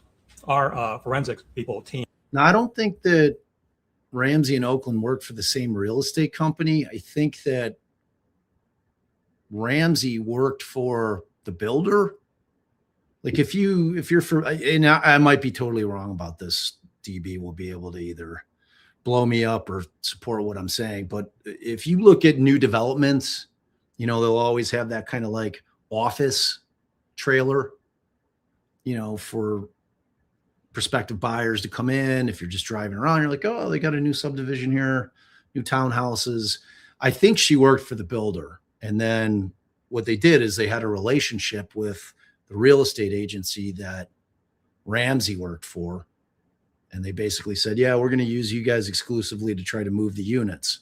You know, because I mean, you're going to get people that are just popping in on drive ups. And you're going to get people that are working with real estate agents trying to have the agent find them a house to buy or a townhouse. So I think that's what it is. I think that's what it is. ERT people, evidence response team went out there, vacuumed the vehicles for hairs and fibers. We entered all the buildings. The TBI, not my speaking for the TBI, because they took the evidence. We did certain things, but they took other things. And like I said, that's my memory. Just what was significant to you? Because it was their search warrant. We helped them. Right, but like let's talk about the tools. I think earlier you mentioned something about tools when we were talking. So what do you remember? Again, it's by memory. We had a cadaver dog team go out there from the academy, from Quantico, and they did hit on some tools, some shovels. They also hit on some of the one of the vans. Okay. And there was a blonde hair found in one of the vans. Okay. And they seized even a ponytail that belonged to Terry Britt. He used to have a ponytail, Okay. long hair. I think TBI sees also a receipt from the safe that Janet Britt opened for us, a receipt when they purchased a bathtub enclosure.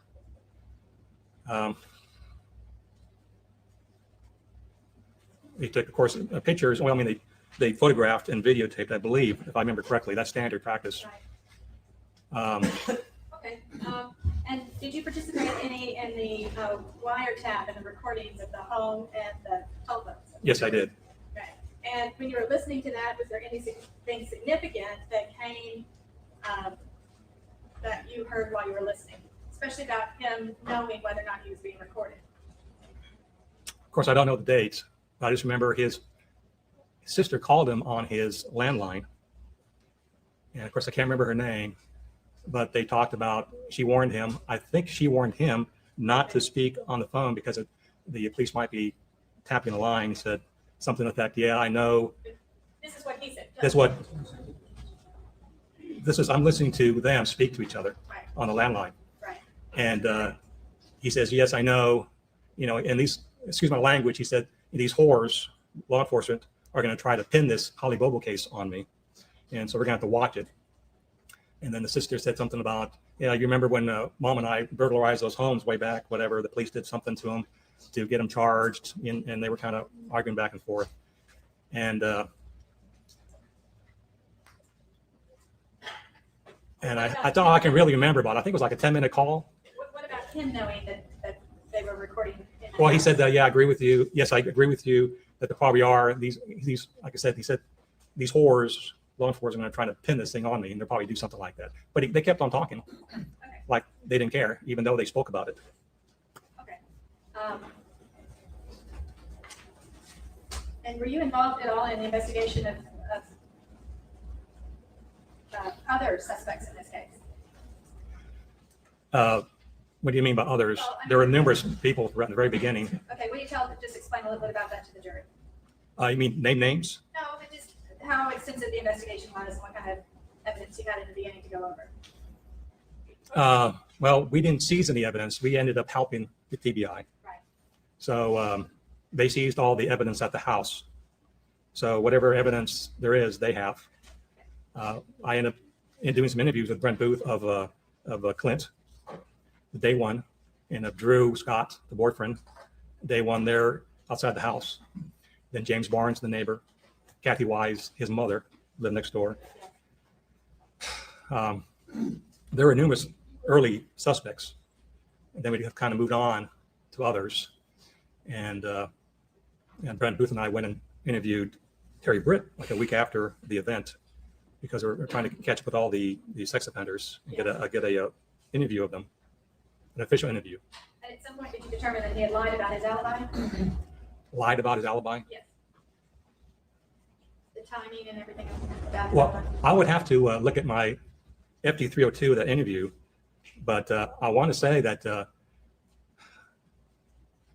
and I'm just at the top of my head, he gave us a different time, and I'm just trying to remember that I don't have that 302 in front of me.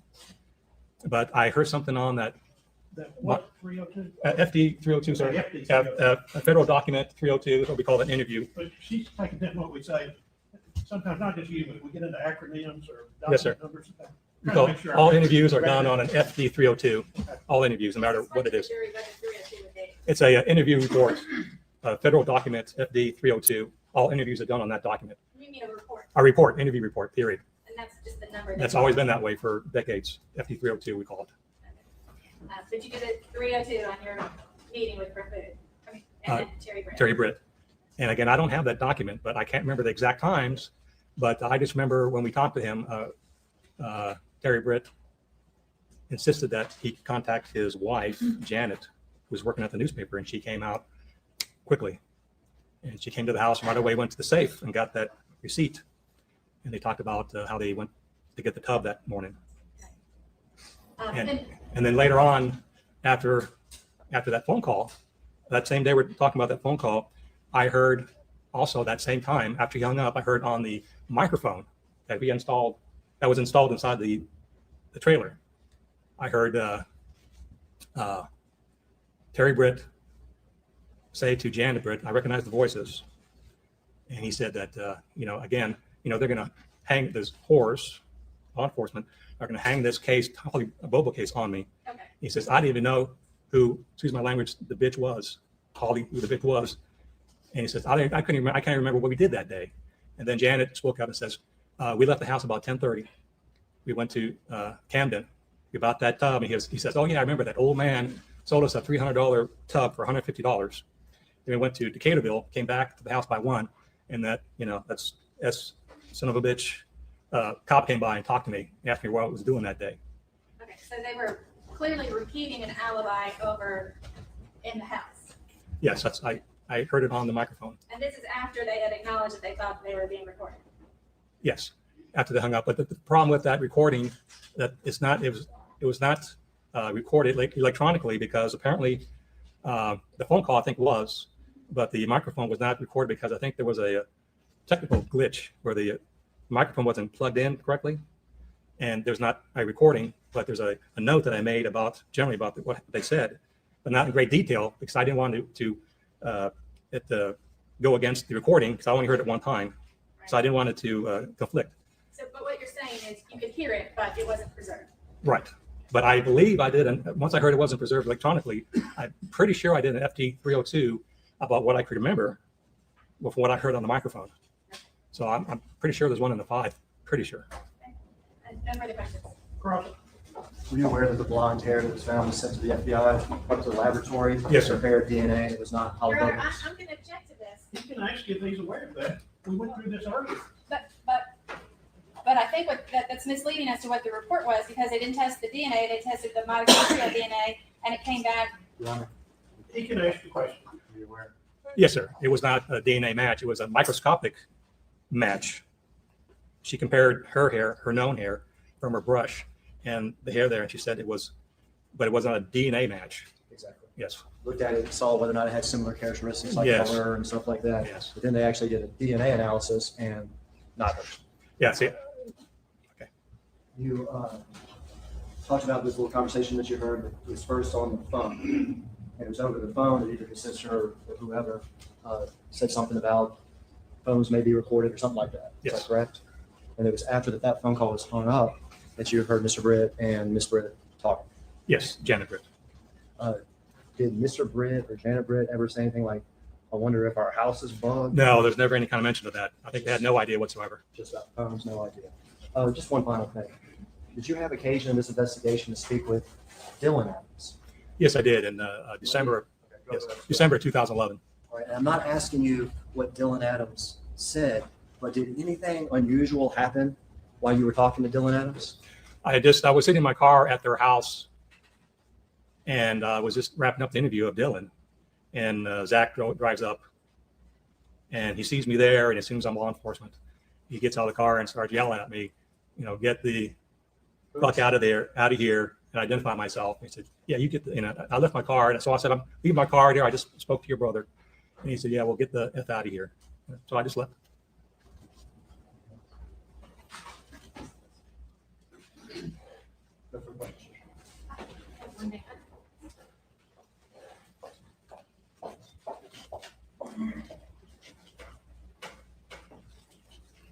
I'm going to pass you the document.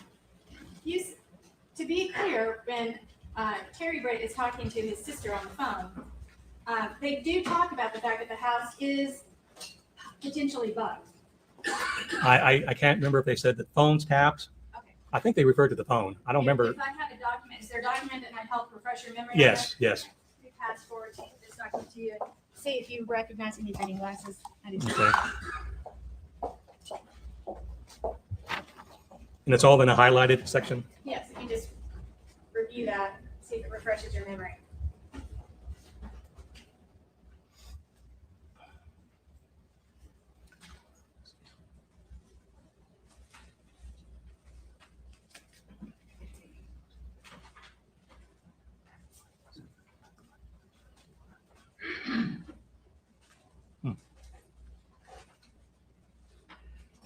It sounds familiar, but there aren't any initials, and I can't remember the date, so I can't say if it's mine or not, to tell you the truth. Does that refresh your memory though, as to whether or not they thought that the house might also be bugged? I don't remember the house being bugged, but definitely the phones. And like I said, I remember filling out a document for the TBI Right. to summarize the call, but there aren't any initials, so I can't positively identify it as being mine or not. I'm just asking if it helps you remember that I'm talking about the house being bugged. I think he has stated a couple of times. Ask one more. But I do remember the conversation, but I don't know if it's this some conversation or not. Okay, and what is the date that's documented there? We talked about the document that he doesn't recognize and doesn't know anything about. He's not authenticated this time. I would have to study the document for a little bit, just Okay. because it says January 18th, 2012, And I do remember the wire was going on then. That sounds about right. Yes. But I just can't remember the shift I was on, that kind of And you- thing. I mean, you're clearly, you want to be crystal clear. Yes, I can't speak about it if I haven't got my initials on it, if I don't recognize it exactly. But I do remember they talked about the phone being bugged or not, but they kept on speaking about it. Okay. But I can't say this is the right document or not. Very good. No further questions. Yeah. All right, you step down, you're free to go, sir. All right, sir, thank you. Thank you. Are you next? David Barela.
So I swear the testimony you're about to give is the truth, the whole truth, and nothing but the truth, so help you God. Yes, sir. Be seated, state your name, first and last, and spell it for the court reporter.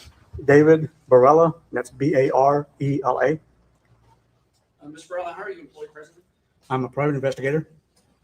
Did you have law enforcement experience in your past? Yes, sir. I'm a former special agent with the United States Army Criminal Investigation Command. Did you have occasion to measure different calibers of bullets and do a photo lineup type thing? Yes, sir. Can I hand you some documents, see if you identify, if you remember them?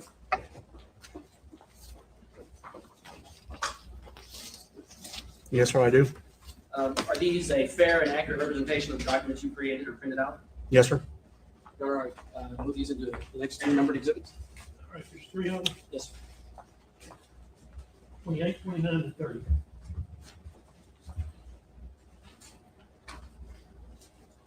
Mr. Gonzalez, can you just leave the able to match? 32 is 228. The 380 is 229. 230.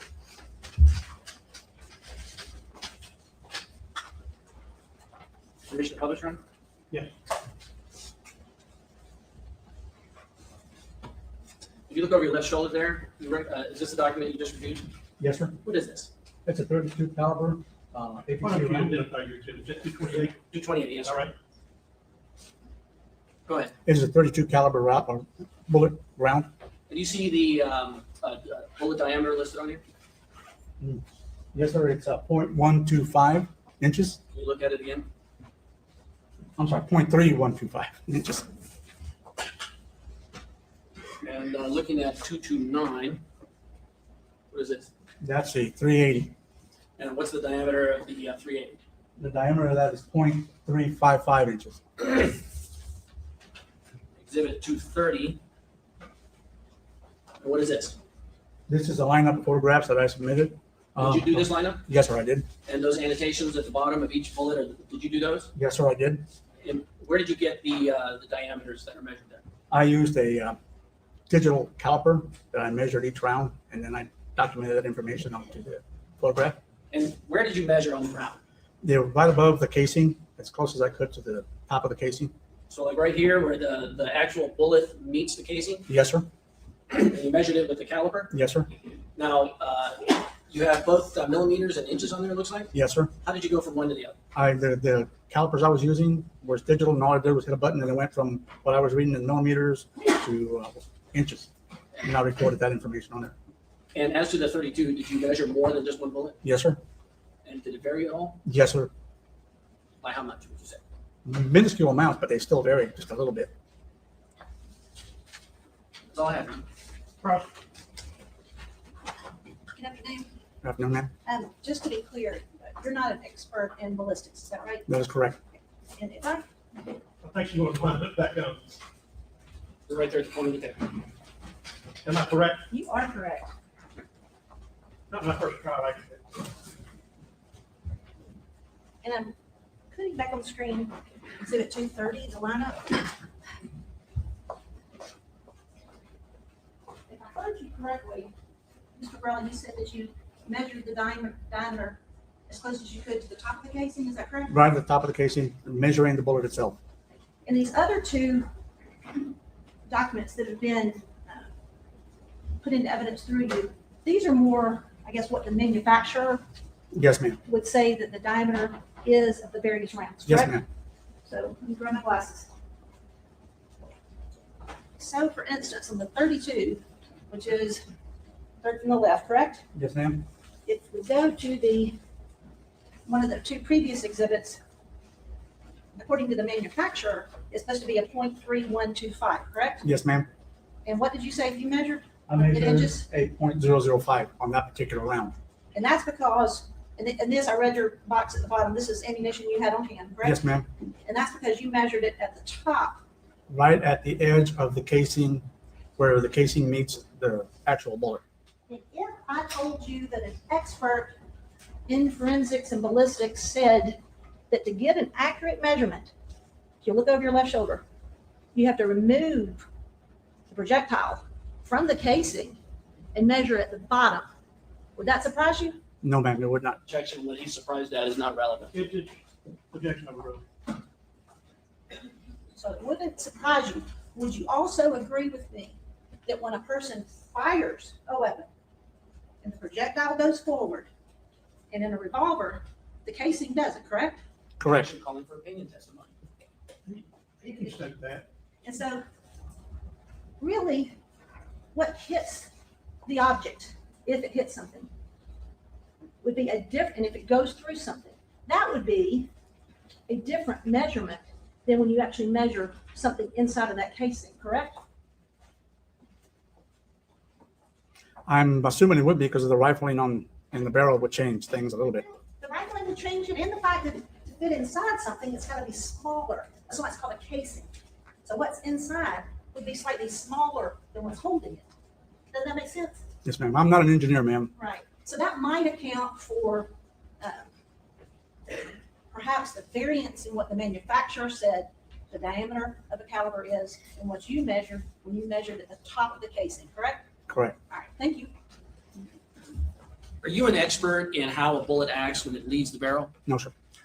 Do you know about the effect that the length of a barrel has on how the bullet is stabilized once it leaves the barrel?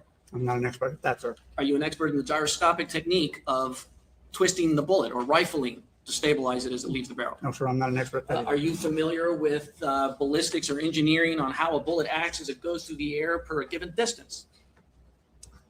Not as an expert, no, sir. Okay, so when she's asking you about what that bullet does after it leaves the gun, it was just speculation on your part, wasn't it? From a layman's term, correct. Thank you. No further questions. Anything else? Yes, sir. All right.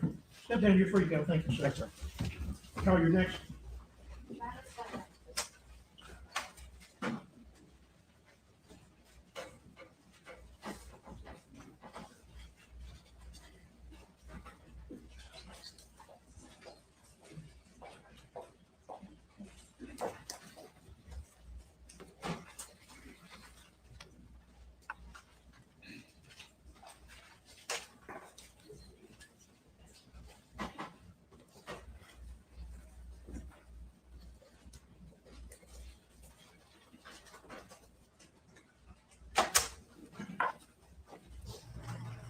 Raise your right hand, please. I'll swear testimony about give is the truth, the whole truth, and nothing but the truth, so help you God. Yes, sir. Be seated, state your first and last name, spell for the court reporter. No, I don't. Travis Dunavant, Travis Dunavant. Mr. Dunavant, how are you currently employed? Through Decatur County Sheriff's Office. And how were you employed on April the 13th, 2011? Through Decatur County Corrections, through the jail. And that's still with the Sheriff's Department? Yes, sir. Right? Ma'am, No problem. sorry. Okay, and on April the 13th, you were called into duty regarding the disappearance of Holly Bobo, weren't you? Yes, ma'am. Okay, and you made a report on that day? Or you Yes, made a ma'am. report regarding that day? Yes, ma'am. And what was it that you were asked to do on that day? I'm not sure. I'm going to have to review the report. Would reviewing the report help you Yes, ma'am. remember?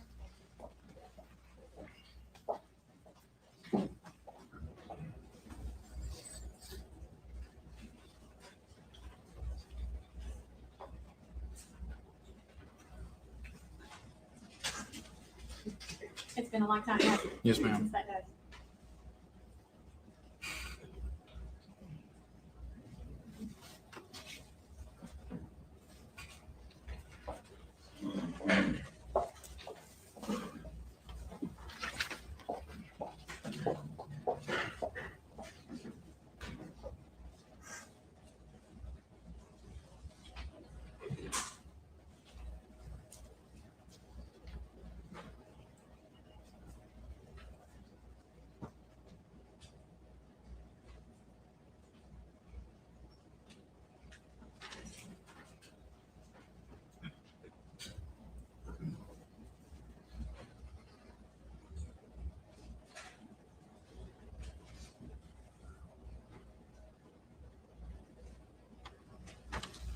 Yes, ma'am. Were you asked to check on sex offenders on that day? Yes, ma'am. Okay. And did you in fact go to Jeanette Holiday Road? Yes, ma'am. Okay. And so who did you check on Jeanette Holiday Road? Jeanette Holiday Road would be Mr. Britt's. Okay. And was anyone home? What address does it say that Mr. Rick's residence is? 3138 Jeanette Holiday Road. Okay. And does it say whether or not anybody was home at that time? There was nobody at home. And what does it say about cars that were there? A red broken down van.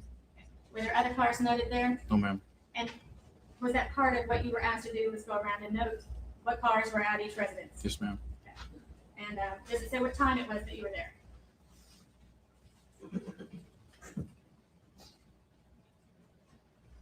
Not on Mr. Britt's. So you visited somebody else on that same road. Yes, ma'am. Mr. Christensen, So Mr. Christensen, what time were you at his house? 1340, 140 So 1:40? p.m. Okay, and what's his address?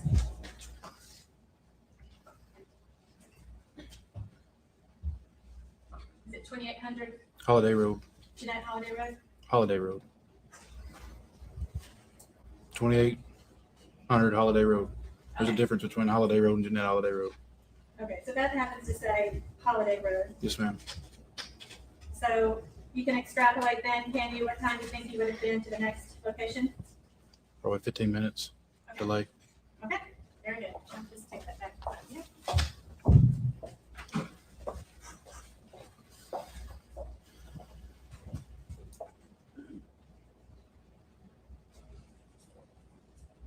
Okay, and when you got to 3138 Jeanette Holiday Road, did you knock on the door? Sergeant Riker did.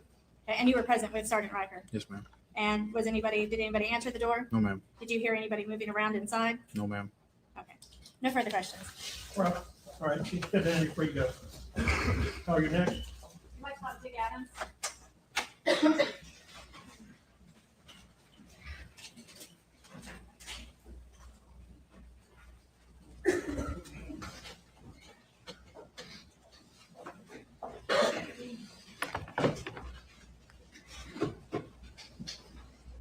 I reject you imputing bad vibes on me.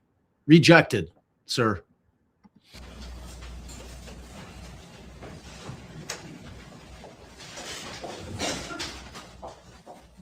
Oh, thanks, Ed.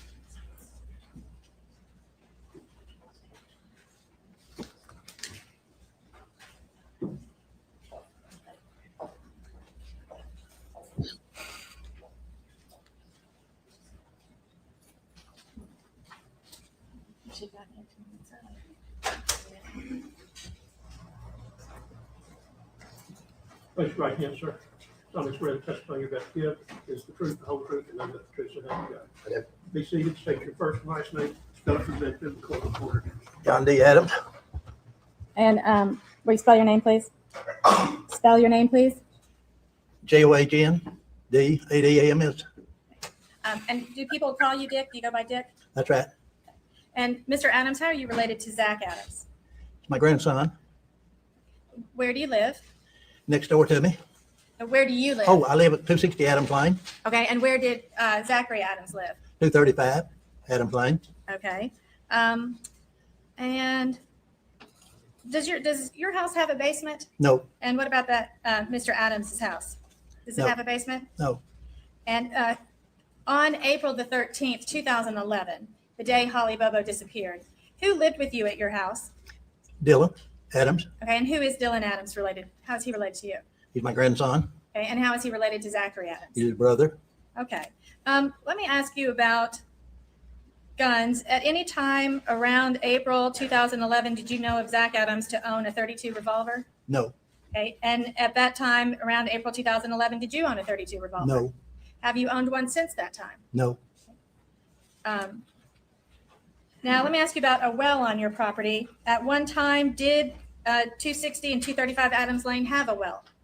Have a what? A well, a water well? Yes, yes. Okay, and when was that? In 88, we discontinued in 88. So, and what did you do with the well? Why did you discontinue it? We got city water. Okay, and what did you do with the well once you discontinued it? I filled it in. Okay, so it's not a well that's a hole anymore. No, Okay.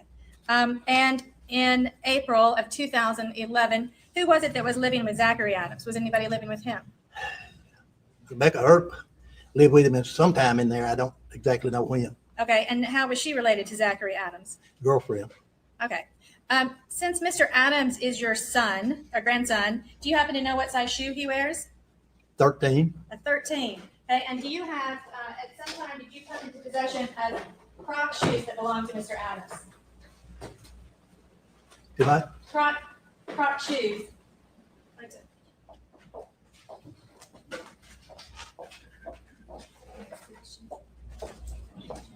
Let me pass these shoes up to you. At any time, did you pick up some shoes from the Williamson County Jail for Mr. Adams? I did. And are those the shoes that you picked up from the Williamson County Jail? Looks like it. And what size are those shoes? If you turn them over, what size do they say they are? Says 13. 13. Your Honor, we'd like to put those into evidence. They will be admitted into evidence as 231, but later a photo will be substituted. Yes, Your Honor. I mean, it's kind of like the big board. Once we finish this case, photos will be substituted for all these faulty items. Yes. Okay.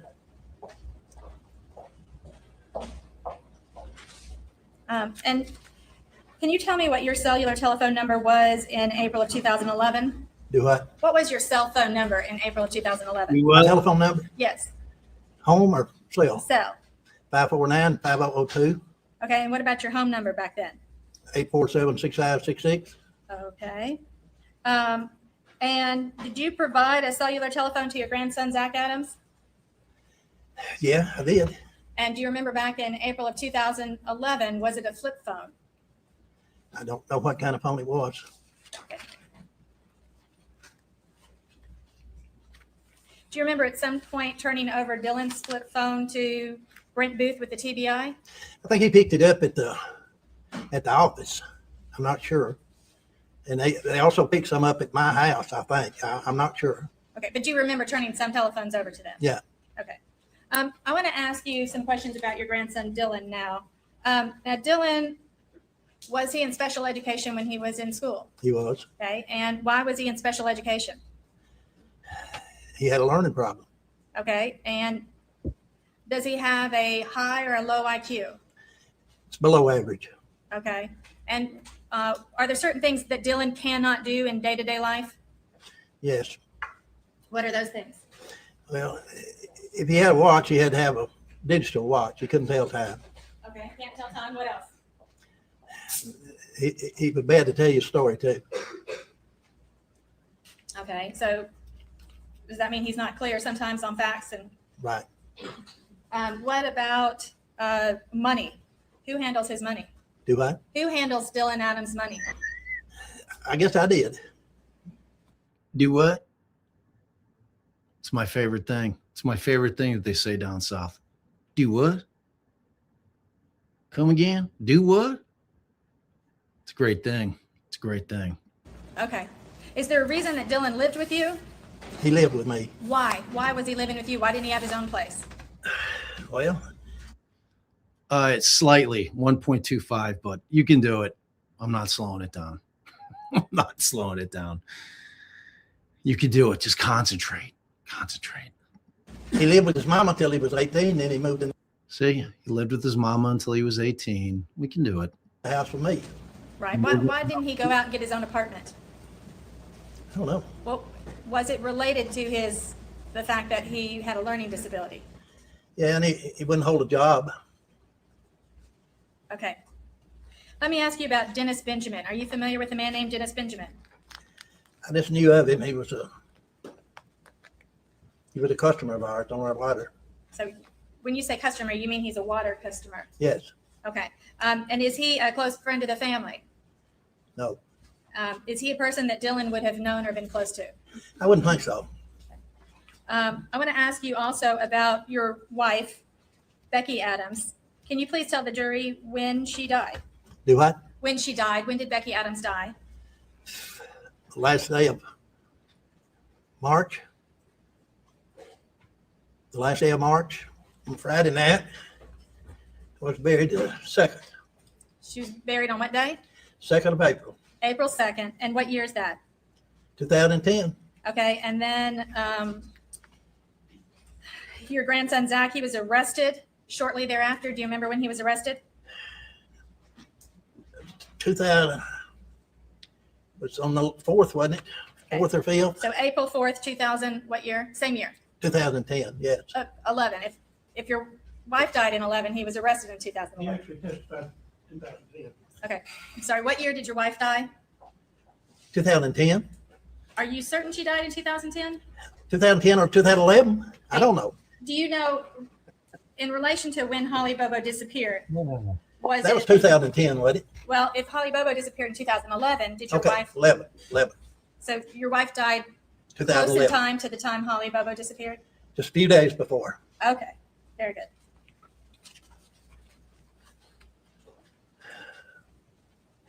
Okay. So when Zach Adams was arrested, do you remember if he's arrested on April 4th, do you remember where he was arrested?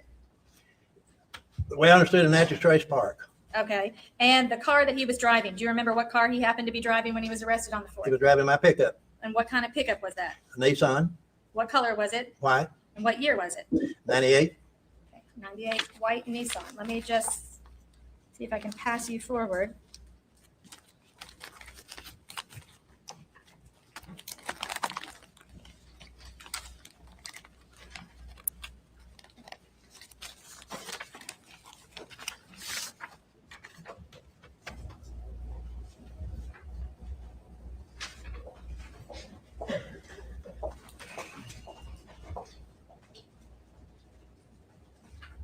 I'd like to pass you forward.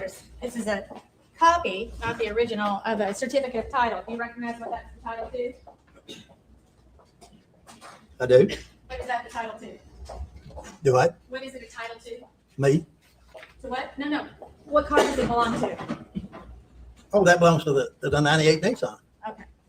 I'd like to put that in as an exhibit here. 232.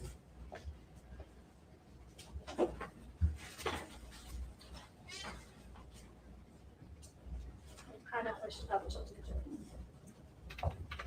jury. Big thing.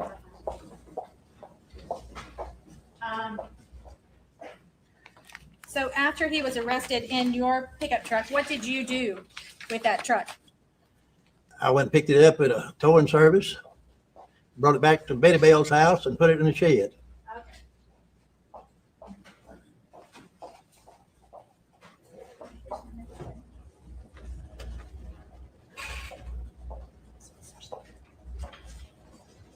Okay, I'd like to pass this forward to you. Do you recognize what that is? That's where I picked it up. And so that's a tow receipt. Yeah. From where, and did you pay to get the car? Rest, You, the one that paid the money? yes. Okay. And now, how long was it there at is it Don's Towing? Don's body shop. And how long was it there for? I really don't know. Somebody called me, and I believe they said if I picked it up within 3 days, it wouldn't be in a late charge. Okay, no objection. So within 3 days, it wouldn't be a what? A late fee. Okay, and so is there a late fee that's documented No, on that? no. Okay, so, Your Honor, this time I'd like to put this All right, receipt. exhibit 233. So you picked it up within 2 to 3 days of the time that it was towed in from the arrest, is that right? Yes, And had it, and you said you took it to Billy Bell's mother's house? Billy Bell's mother, yes. Okay, now who is Billy Bell? Who is Billy Bell? Yes. Explain to the jury, please, who Billy Bell is. Well, he's a friend of mine, and he works with me. Okay. And who is his mother? What's her name? Betty. And why did you take it to his mother's house? She's the one carried me up there to get it. Okay. She was a friend of the family. Okay. So she drove you over to, where was it originally towed to? What city? Lexington. So she drove you over there. And why would you not just bring it back home? Well, I didn't want to have it there where I'd have to. Can we talk about Billy and Betty Bell? Billy and Betty Bell. Mm-hmm. You know, he'd want to drive it again. He wasn't supposed to be driving it. Why was he not supposed to be driving? He didn't have any driver license. So you didn't want him to drive it. And so who had the keys to this car? He did at that time. And when he went anywhere in it, he was his girlfriend or somebody drove him. No, but let's go back to the white truck. When you picked up the truck from the tow lot, where were the keys to the truck? They were in it. Okay, and whose keys were those? Were those your keys or were those There wasn't but Zachary's one keys? set. Okay, one set of keys. Right. They were in the truck. And you picked up the truck, you drove it to Billy Bell's mother's house. What did you do with the keys then? I carried them home with me. How do you know that Zachary Adams didn't go into your house and get those keys at some point? I don't know. I know he did. I had them. Yes. So he'd had to take them away from me. Okay, so you kept them on you so that he couldn't get the truck. Right. And you know that he didn't at any point take those keys away from your person. Right. Okay. And so how long did the truck stay there? I'd say nearly 2 weeks. And so during that time, did he know where the truck was? Who? Did Zachary Adams know where the truck No. was? What did you tell him about the truck? I don't remember him asking me. Okay.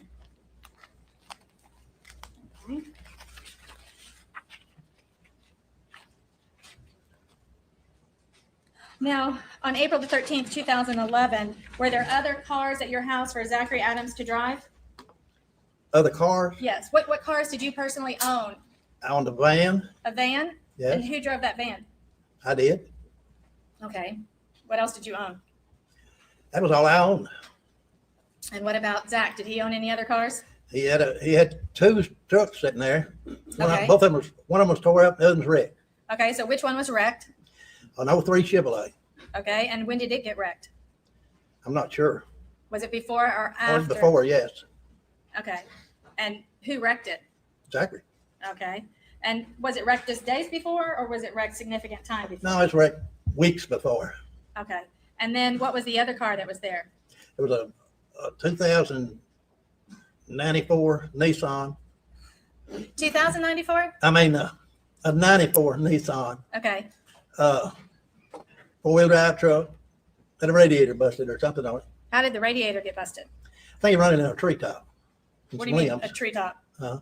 What does that mean? He ran into a treetop Well, it punctured the radiator. with a tree branch? Is that what you're saying? Yeah. Okay.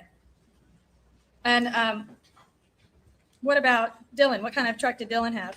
Dylan had a 2006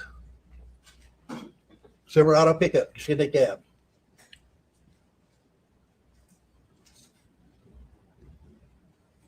Okay. And who had the keys to that truck? Dylan, So if Zachary would have wanted to have driven that truck, who would he have had to have gotten the keys from? if he'd what? If he were going to drive Dylan's truck, who would he have needed to get the keys from to From drive Dylan? it? Okay. And did Dylan make it a regular habit to loan Zach his truck? He wasn't in the habit of it, no. Okay. And on April the 13th, the day that Holly Bobo disappeared, do you remember what time you left for work that day? It was Robert 7 to 7:30. Okay. And where was Dylan that morning when you left for work? He was in the bed. Okay. And the bed at your house? Right. Okay. And that morning, did you happen to see Zach, Dylan, and Shane on April the 13th, 2011, the day I that did. Holly disappeared? I did. Where did you see them? It was on 641 highway. They'd come across the interstate, headed south. Okay. And where were you at that time? I was there. I don't remember where I was coming out from the Shell station or I was there at the Shell station. I might have been turning in or coming out. Okay. But how do you specifically remember it so many years later? Did you have anything that helped you with your memory. Yes, I did. What was that? Shane, his name had already been thrown out Okay, but I'm saying that day, how did you remember where you were and what you were doing that day? because, like I said, his name had already been thrown out. I'd heard a lot about her disappearance. His name had been thrown out, and I'd seen him in the truck with them. Okay. And so the way you remembered it is just stuck in your head. Is that what you're saying? Yes, Did you also keep a log at that time? I did. Okay. Do you still keep a log? Do. Do you still keep a log do. of what you do? And it's kind of a daily diary. That's it. And what do you record in your log? Usually what we do that day. And by what you do, you mean work-wise? What we do, if we fix a leak, check meters, whatever we do that day.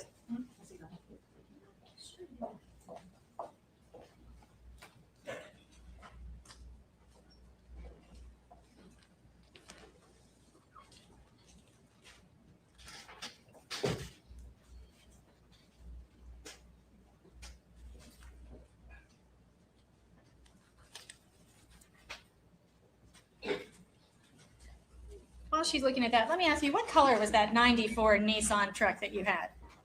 There was two there. There was black. So, One was regular cab and one was extended cab.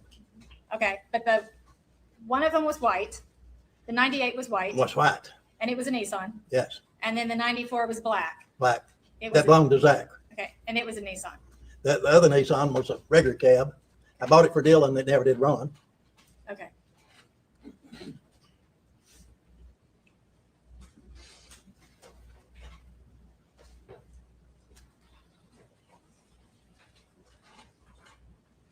Can I have my one page back on this? And I'd like to pass forward to you a page out of your diary that you have. Dang, he keeps a diary. Impressive. Boy, Zach really takes after his grandfather, doesn't he? Facially. It's like looking in the mirror almost. The old version. Heavier set. Now that diary page doesn't specifically mention anything about seeing Zach Adams that day, does it? What? That diary page doesn't specifically mention that you saw Zach Adams on the highway that day. No.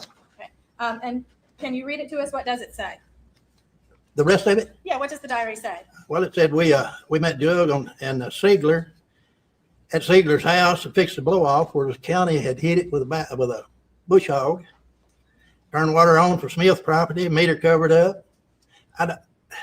Just business is what I kept on the log. Okay, but it's through that it jogged your memory where you were that day when you saw Zach Adams. Is that right? Yeah. Okay. Because you were actually going from one job to another? Oh, yes. And Your Honor, at this time, I'd like to have that marked. 234.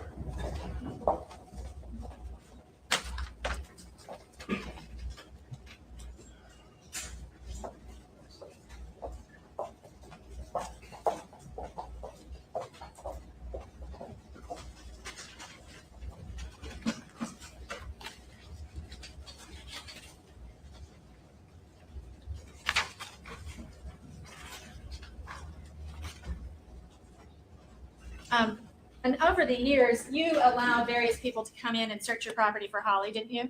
Sure. And you don't have any facts that that you know of that would point to Zach Adams being involved in this kidnapping, do you? No. If you had known facts that led to Zach Adams being involved, would you have told? I believe I would. Okay. No further questions. Okay. Good afternoon, Mr. Adams. Can you hear me? Barely. I'm gonna get a little closer. Okay. Get behind the mic, lady.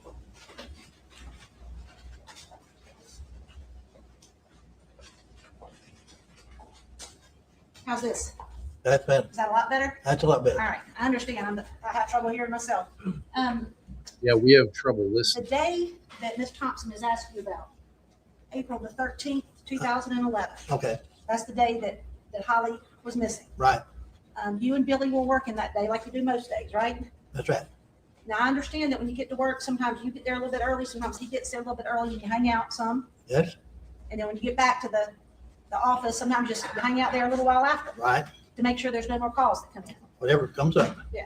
And sometimes, and I understand from Billy that you're the person that keeps the logs on, or the log on where you go. I'm the one that has to report it. Right. And so on this particular day, I was reading what you were, I was reading along with you, and you met Jug at the Siegler's, is that right? Siegler, Siegler's, to fix a blow off. right. And then you went to the Smith property, right? Right. I guess the meter covered up or tried to turn water off or something? Right. Okay.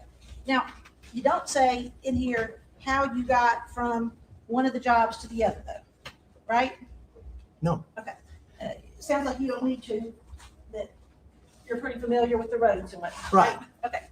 Now, do you remember on July the 14th of the same year that, let's see, Ricky Inman and Terry Dicus came to the office to talk to you? I talked to several. Oh, I know. This was about 11:15 in the morning. You know Ricky Inman though, right? I know Ricky Inman. Okay. You know Terry Dicus, right? Who? Terry Dicus, TBI? Does that ring the bell? No, Okay. But you know Inman. You remember I know Inman. Okay. You remember Inman coming to talk to you at some point? I don't remember it, but Did Inman made a report that he came and talked to you? Would you have any reason to think that that wasn't true? No. Okay. And they came to ask you what you knew about, or if anything, about Holly, right? I don't remember it.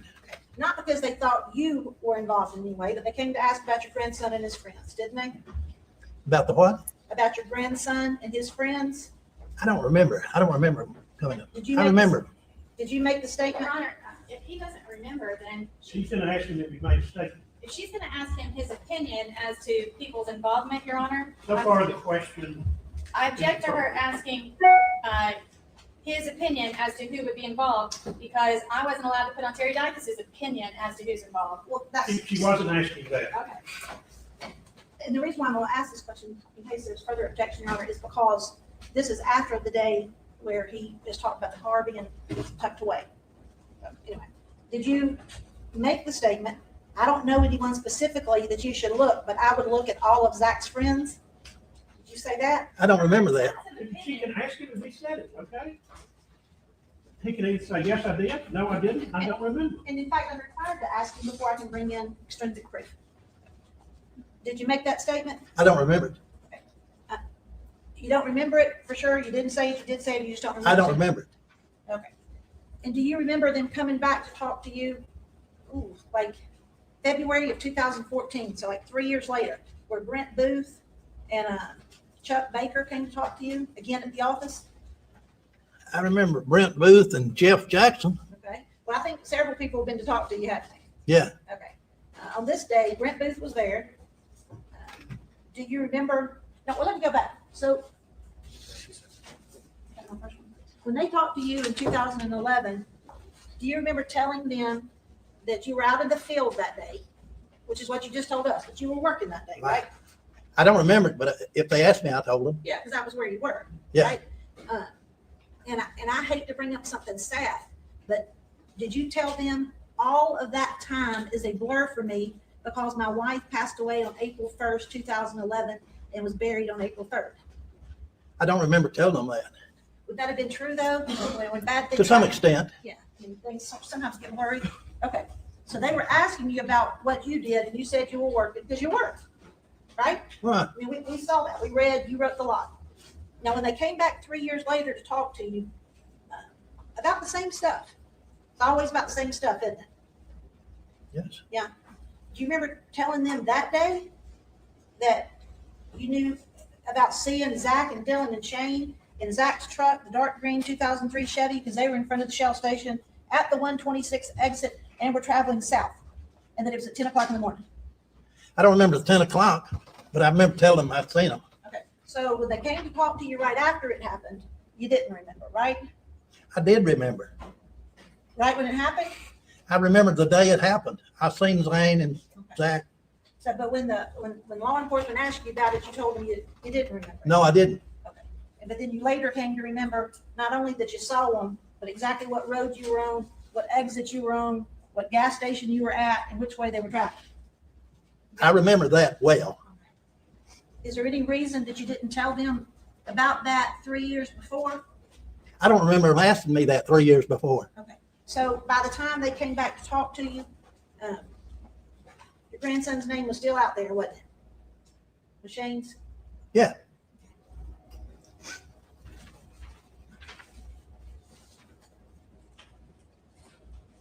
Do you remember telling the law enforcement that Shane was at Zach's house a lot during that time period? I don't remember. Do you remember now? No, I don't. You don't remember Shane? I don't remember. Not a lot. Not a lot? I've seen him there. In 2011? I don't remember what year it was. But you I've seen him there remember after that. After A time 2011? or two. Yeah, I seen him. He'd come pick Dylan up. Dylan go pick him up. Remember saying that Zach and Shane were good friends during that time? They've always been friends, I reckon. And that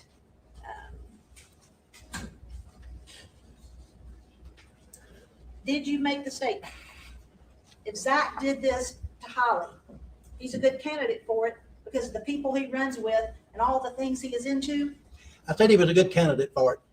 and that you don't ask him a lot of questions because I don't want him lying to me.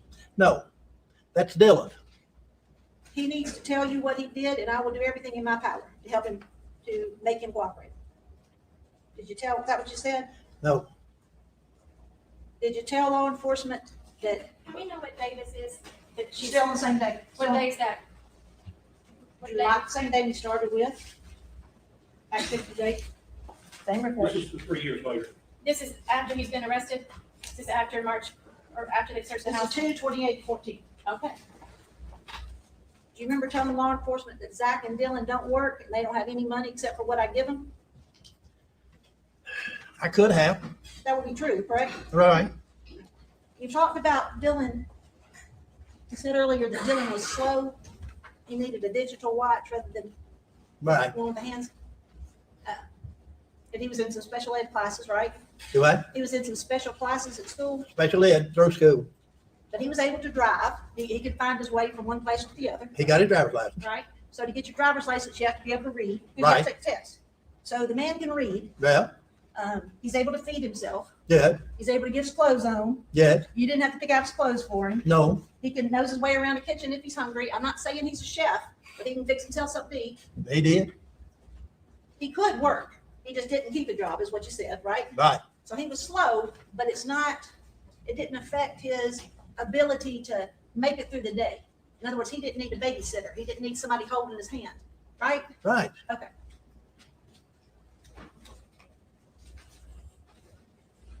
One minute.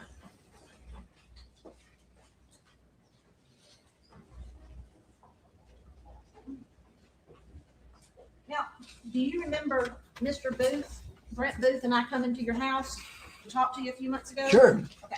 And I'd never met you before that. Right. And I asked you on that day about a 911 call, actually a couple of 911 calls that you made on well, the day that Holly was missing, right? That's what you told me. It was made then. And at that time, when I asked you, you said that didn't happen. I don't remember it. And that when I asked you some more details about it, about what Zach was doing to make you call 911, you didn't remember that either. I don't remember it. Do you remember making any 911 call regarding Zach's behavior at your house? Sure. More than one? Yes. Do you remember a night when you were asleep in bed, Dylan was there asleep, you said, and that Zach came up in there? How would they object if they're gonna mention some kind of 404B evidence this time? It's the call. It's just the call. We've already been through it. Okay, I just wanna make She can actually be remembered. Do you remember a night when you were asleep in bed, a Wednesday night, Dylan was in there, and Zachary burst into your house and jumped on you, woke you up trying to get guns out of your house? I don't ever remember him waking me up to get a gun. Okay. Do you remember him that same night trying to talk you into giving you his car key, your van key? Okay. I remember him wanting the van keys when he called the sheriff to me. He called the sheriff on you? Yeah, That was your work van, wasn't it? yeah, Okay. That's not a van that you like to give him, is it? no, Okay. So that must be a different night. The night I'm that talking. was in the daytime. Oh, that was in the daytime. Okay. And do you remember him coming in your house at night and you actually having him getting guns and you having to get them away from him? I had a gun his daddy bought me for my birthday. He wanted it for some reason. I wouldn't let him have it. And I don't remember it being a particular time. Right. Was that in the daytime or was that at night? It was one evening. It wasn't, I hadn't been in the bed Okay, either. different. All right. Thank you, sir. Got it? Yes, sir. Done? Come in.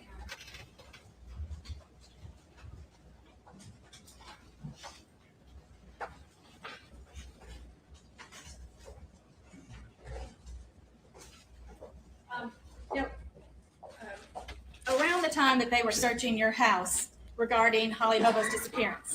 So I'm talking about February of 2014. Do you remember when all the TBI agents descended on your property to search it? Do you remember that, Mr. Adams? You heard. And at that time, they were telling you that they were going to arrest Zach for the murder of Holly Bobo, weren't they? Yes. Okay. And they told you that they knew he had done it. They were confident, didn't they? They said they had evidence. Real evidence that he had done it. Yes. Okay. And that's when you talked to them and said you would talk to Zach and tell him he needed to tell police what he knew. Yeah. Because at that time you believed what the police were telling you was true, didn't you? I went to talk to him. Okay. But you believed what the police were telling you at that time was true, didn't you? They told me I needed Okay, to talk to him. Okay. I don't want to get too much into hearsay. Hearsay is what they may have told you at another time. But, you were trying to get Zach to do what you thought was the right thing at the time. Right. And you've always tried to be honest with law enforcement, haven't you? I have. Okay. No further questions. Done? Yes, sir. All right. You can be excused. You can come back in the courtroom if you'd like, okay? Thank you. Don't discuss your testimony with anyone. Thank We're going to take the afternoon recess, follow the rules, and get out soon. Call your next witness, please. Billy Bell. William Bell.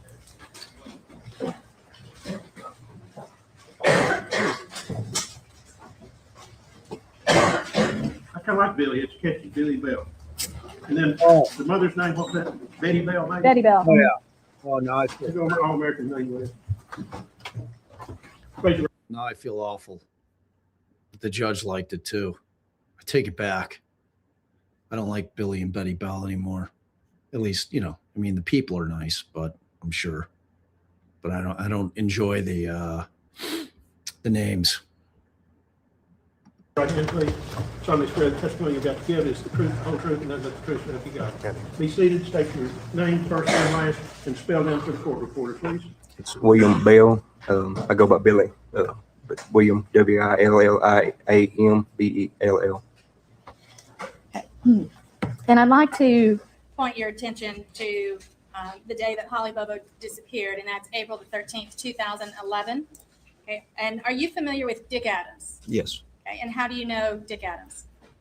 him and his wife and my mom and dad been friends all my life. Okay. And I've knew him all my life. Yeah. Okay. And so then do you also work with Mr. Adams? I do. Okay. Where do you work and what do you do?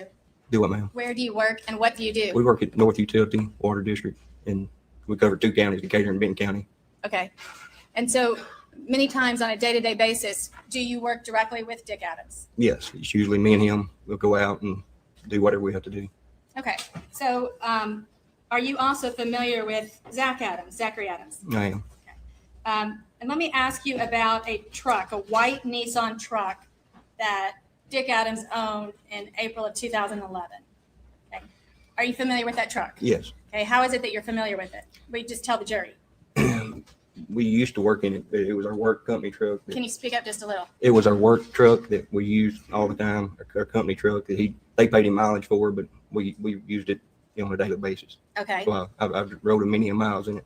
Okay. And then at some point Dick was no longer using it for work.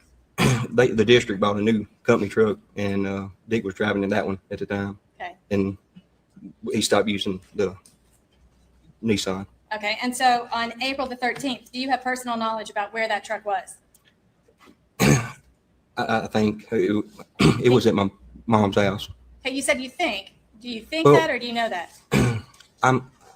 Everybody knows me, knows I'm a coon hunter, and I got dogs at my parents' house. I'm there at night feeding them, and I've seen it at night when I pulled up there. So you definitely saw it. When was the first time you saw it at your mother's house? Me and my wife, I got married on April 1st. We was actually in Mexico. I flew back. We stayed for a while through our honeymoon. I flew back April 6th. The Nissan truck was there on the 6th. Okay. And then what about on the 13th? I remember seeing it at night every time I was there. Okay. So you're sure it was there at night on the 13th? I think it was there for 2 to 3 weeks at night. That I can know at night. Okay. Now, on the day that Holly disappeared, you were with Dick on that day doing various. We was. I don't know exactly the time I clocked in. Usually either from 7 to 3, might have been 8 to 4. But that day we would probably stay there maybe to 9. I don't know. Usually we stay there to 9. Our office manager comes in. If she has a cause for us, we go out and. And to be clear, on that day, you don't remember seeing Zach Adams driving in around in a truck that day. I do not remember seeing him that day. Okay. So that's just to be perfectly honest and direct. You don't remember that. I do not. No further questions. Right. Mr. Barela, Hey, when I got this yesterday, I think? Yes. I just have a couple of follow-ups and things that we talked about yesterday. Because of everything that was going on with you, you got married, you went on your honeymoon, you Yeah. had to come back and live with your parents till your house was ready. You have a pretty good memory of this time frame, is what it seems like to me. Yeah. Okay. And you told me that you were a coon hunter, very careful to keep your dogs on the same eating schedule. So if you want to hunt at night, that's right. you're not going to feed them before you go hunt. Mhm. Is that right? That's right. And so that's how you know that you would be at your mom's house around 10 p.m. Yeah. Now, it's my understanding that Dick and your mom, or I guess your mom had given Dick permission to put the white Nissan Frontier, had some like graphics on the side of it, It did. behind the building in the back. I can't remember what you said yesterday. Yeah. What I knew, because I had got back and it was already there. Dick had told me that he went and got it out of impound. He actually drove his van to my mom's, where she carried him to get it out of impound and dropped him. Yes, right. Mhm. And then when he come back, he had 2 vehicles there, so he left the Nissan and hit it back there behind those two red shop buildings. This is a big property. Left it behind in between the 2 shop buildings. Okay, now the shop building's wider than the width of the truck? Oh yeah. Okay, so this property, does it sit back off the road? The house, it sits up on a hill, and then the shops are sitting even behind it. Behind that. That's right. And I believe you told me that though your mom is not in good health now, at the time, you thought her mind was okay in 2011, It was probably better than it is now. but not great. No, absolutely. And I believe you also told me that you believed that you were certain, without a doubt, that Zach Adams or anybody else could have come and gotten that truck out and your mom wouldn't have known it. That's correct. And because you are the kind of person you are and noticed the truck between the shops, you believe you would have noticed had it been gone after 10 p.m. Is that? Yeah, I mean, I can't not think it wasn't there when I pulled up there. I think maybe if it wasn't there, I would have said, somebody got Dick's truck. But I think every time I pulled up there and fed to my dogs, it was at that property. Is there? And you've used words like, I think I would have noticed, I think I would have said something, but the truth is, there is a possibility that the truck could have been gone for a night, and you might not have noticed it one night. I mean, it could be. I guess. I mean, I had a lot going on. I was trying to get into our house, and it was actually on down the road and across the highway. We was remodeling it and yes, I had a lot going on. Now, on another topic, Dick testified today. You told me that he kept a journal or sort of a log of what y'all did. That's right. Because you work with him on a daily basis, right? That's right. Still work with him. Yes, yeah. And you care about him. Yeah. Okay. Went back to April the 13th, 2011. Mm-hmm. And in his log, he said that he wrote on that day, Billy and I met Jug at Siegler's and fixed blow off and something else. I couldn't read the writing. Do you remember that? I had to hear that where we was at. I couldn't recall, Uh-huh. exactly where we was at. But when he said that, it brought back memories of, I remember kind of how we went that day to get there. And I remember leaving the plant and the way we went. I remember hearing, I got a phone call. I don't know what time it was. I remember exactly where we was at. A friend of mine called me and said they took Dana's Bobo's daughter. And I said, I didn't even know he had a daughter. I knew of Clint, but I didn't know of Holly. And I just remember that exact place, and I remember how we went. Right. So because you do remember that, and it's not surprising, that was quite a piece of information for you to get. Tell the jury exactly where you were and then the roads that you took to get to your next destination. We was on Old State Highway 69, and it's rural. It runs. We run over to I think a road called Frank's Road. Went down Frank's Road to Duck Farm Road and crossed the highway, crossed 641, going towards Yellow Springs or Pew Road, and we would have went around through there, and that would connected back across to Jeanette or to Bible Hill Road. I know we went to down Bible Hill Road because I remember the 2010 flood. It had the bridge down at Holiday out of, we couldn't cross, so we had to take the Joe Holiday Road, bear it around to Allen's property, and I remember that. Did you and Dick go by the front of the Shell station at the 126 exit that day I can't remember. around 10 a.m.? I can't remember that. When you say that, does that mean that's not the way you went? If it's logged in where he had it logged in when we went No, back. it wasn't logged in. I'm asking, I read you the log. Yeah. So now I'm asking you, and you just told us the direction you went. That's the way I remember. And you don't remember going past exit 126. And you don't remember seeing. Wait. He shook his head. You need to answer that. He's taking down what you say. I know you shook your head because I saw you. No, So no, you didn't go by the 126. Did you see? Well, first of all, do you know Zach Adams? No, there you go. yes, I'm sorry. I'm sorry. No, you're fine. Everybody Not does trying to that. embarrass you. A lot of people do it, but you need to speak out. Okay? I'm sorry. So she's doing this to see if it's a yes or no. And you said yes, correct? Yes. Known him his whole life? Yes, I'm sorry. We're going to hit the train about the time we turn you loose, okay? What about Dylan Adams? Yes. What about Shane Olson? Yes. You know all three of them. Yes. Would you have recognized him if you saw him at the Shell station? Yes. I don't have anything else. Thank you. Further direction. Yes, Mr. Bell, you did cross over 641 that day from Duck Farm Road to Pew Road, didn't you? Yes. That's the way you remember going. That's right. And when you crossed over 641, that's where 641 comes down from the Shell station towards Parsons, isn't it? Yeah, we was on a rural. I mean, it's a rural area right there where it's actually Mr. Adams, Dick. They own on all four corners at that location. Okay. And we crossed over. I'm sorry. We crossed over to Pew Road and went that way. Okay, and so it's possible that Zach Adams could have been in an oncoming car as you crossed over and you didn't see him? It's possible. Because you I weren't paying careful attention that day to, I mean, you weren't particularly on the lookout for him at that time, were you? that'd be correct. No. Follow up. Okay. I know you care about him, but Dick Adams forgets stuff a lot, doesn't he? Well, he's getting old. Yes. Yeah. I understand. And I mean no disrespect. It's just a fact of life, isn't it? I'm seeing it through my mom. And I appreciate What's your that. life statement? Something about your mom. I said I'm seeing that she's acting somebody's mind. My mom's mind's bad. Okay. But I mean, I don't. I mean, it's. It's hard for you. Yeah, that's it. Yes, Your Honor. Sit down. You're free to go, or you can come back to the courtroom if you'd like. How are you next? Your Honor, you call Linda Littlejohn.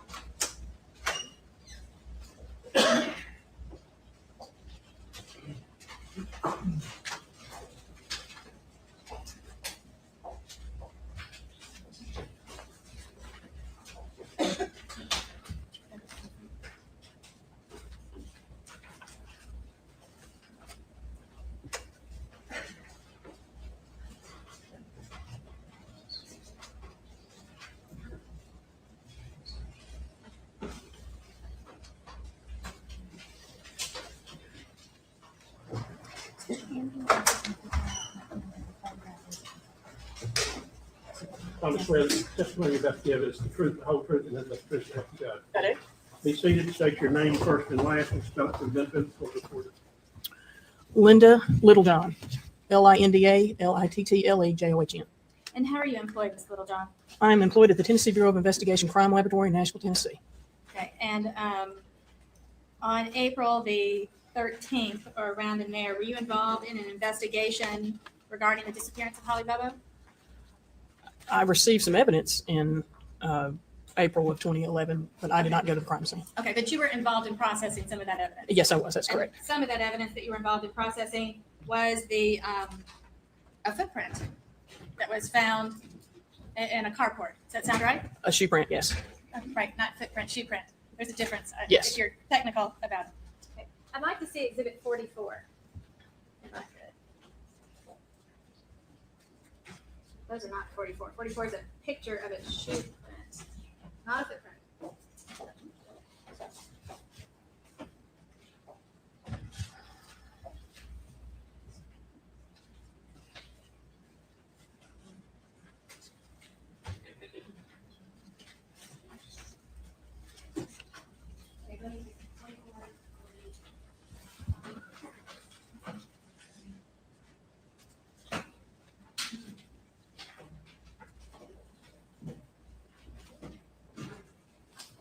And I'd like to pass up to you some photographs of shoe print.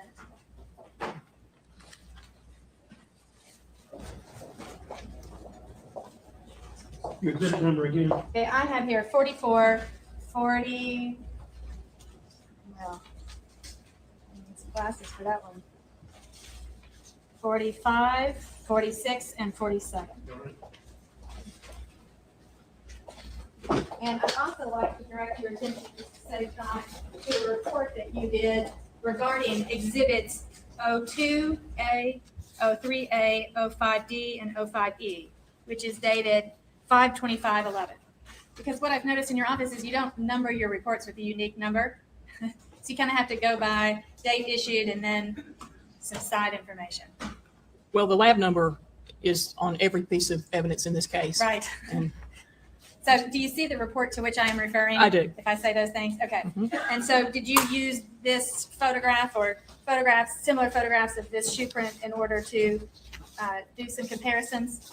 I used different photographs than these. On the jail lifts that were used to collect these shoe prints from the crime scene, I took photographs of those, enlarged those to scale, and then I compared those with the shoes. Okay. So that's actually more technical even than a photograph would be.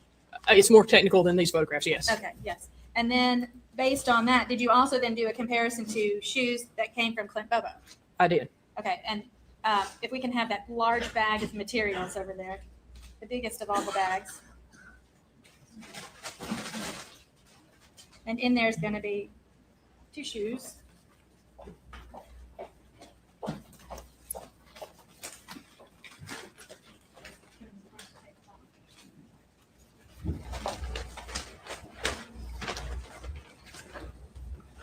If I pass up to you a bag of shoes.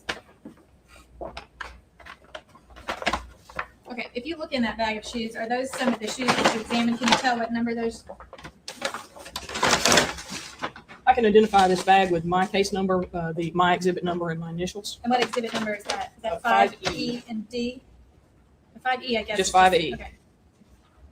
These are the shoes. I can Okay. identify, again, my case number and my initials. And so did exhibit you number. you compared those shoes with the gel shoe print that you had lifted off of, or that you had been provided? Yes. And are those shoes consistent with making the footprint that was lifted from the floor of the carport? They are consistent with respect to size, shape, and tread design to the lift from the carport. That means that this shoe, this is the right shoe, could have made that print or another shoe just like that. There were no individual characteristics, so I cannot say for sure that it was this shoe to the exclusion of all others. Okay, so by individual characteristics, you would mean if like part of the tread were cut, or if there was something that made that tread different from the mold of the tread that would have made the sole of the shoe. Yes, when shoes are made, class characteristics are put on the shoes by the manufacturer, that size, shape, and tread design. That comes from the mold that they are made out of.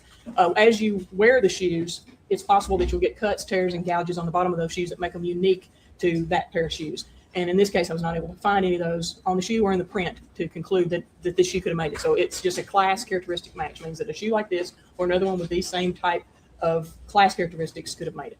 Okay, and I'd like to pass up a report to you, see if that looks like the same report to which you've been referring. Yes, it is a copy of my official report. And Your Honor, at this time, I'd like to put this report into evidence.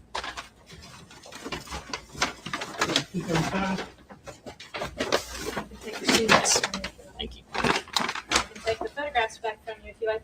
And on these photographs, there's also another shoe print that does not related to the shoes that you. That was a flip-flop print. Is that what you decided? I was not able to match the additional. There were 2 additional shoe prints, and I was not able to match those to any shoes that were submitted. Okay.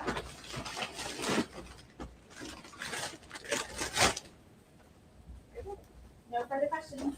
Cross. You didn't actually go to the crime scene, right? I did not. Were you aware that there were literally hundreds of people at the crime scene by the time TBI arrived? I've heard that. I do not know.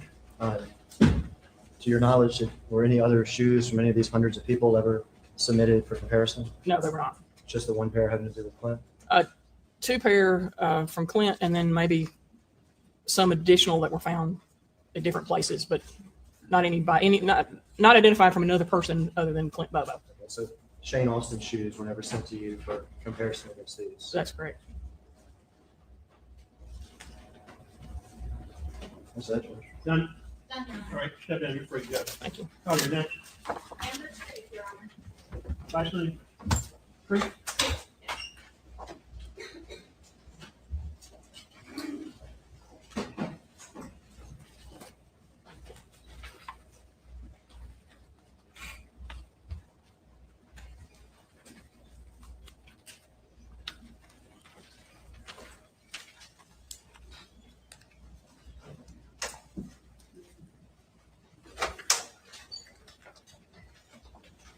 Raise your right hand, please. I'm swear the testimony you're about to give is the truth, the whole truth, and nothing but the truth. Have to go. I do. Be seated. State your name first and last. Spell it for the benefit of the court. First name is Amber, Amber. Last name Treat, Treat. And how are you employed in the street? I'm a private investigator. I work with AK Investigations. Okay, and in this case, did you happen to drive some specific routes in Decatur County? Yes, I drove 3 separate routes. Okay, and will you just explain to the jury kind of which routes you drove, where you went, and why did you do this? I drove 3 routes. One was from the Yellow Springs Church, which is at Yellow Springs Road and Pew Road. I drove that to the Tennessee River under the I-40 bridge via Ward Hill Road. And then I returned to the church at Yellow Springs Road via a different route. And then the third route that I took was the tracking of Holly Bobo's cell phone from April 13th, 2011, based on the opinion of John Walker, who at the time was a senior inspector for the United States Marshal Service.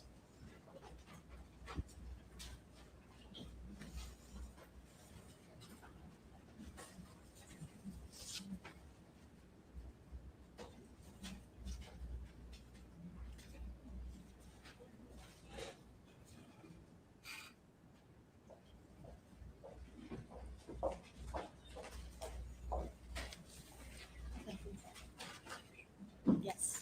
1, 2,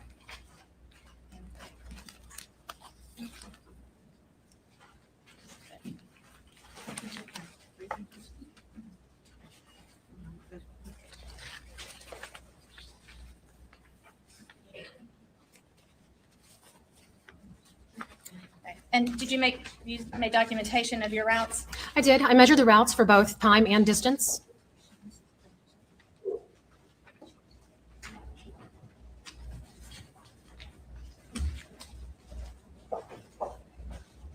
I'd like to pass this up to you. Thank you. So let's start with the first round. So, each time you got to a different intersection, you made a notation of the time. Correct. The time was kept on the stopwatch, and I lapped it each time I moved onto a new road. So Okay. the route, the time from one road to another is notated, as is the total elapsed time. Okay, and then if you wanted to know how long it took to get between 2 points in the route, you just have to add up the different times to the different intersections. Is that right? That's correct, yes. Okay. And those were, you drove 3 different routes based on the directions that I gave you. That is correct, yes. Okay. Your Honor, at this time, we'd like to put those into evidence. Or did she say she did it 3 times? There's 3 different routes, yes, Your All Honor. right, are all of them on one? No, there's 3 different All right, that's steps. what I need to know. And we have the map pre-done, so there's no map drawing. Okay. Exhibit 236, 237, 238. Okay, so the one that goes from the Yellow Springs Church to the Tennessee River will be the first one. And that's based on a route that I gave you. Correct, yes. Okay, and then the one that goes from the Tennessee River to the Yellow Springs Church, that's based on a second route I gave you. Yes. This is the second one. And then the little loop around possible routes of Holly's cell phone is the third route that I gave you. Yes.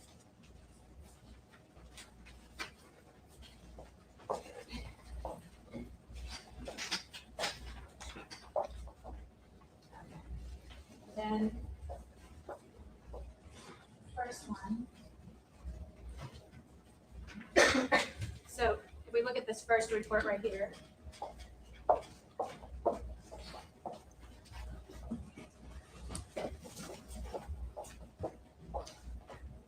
Why don't you go ahead and get us those photos?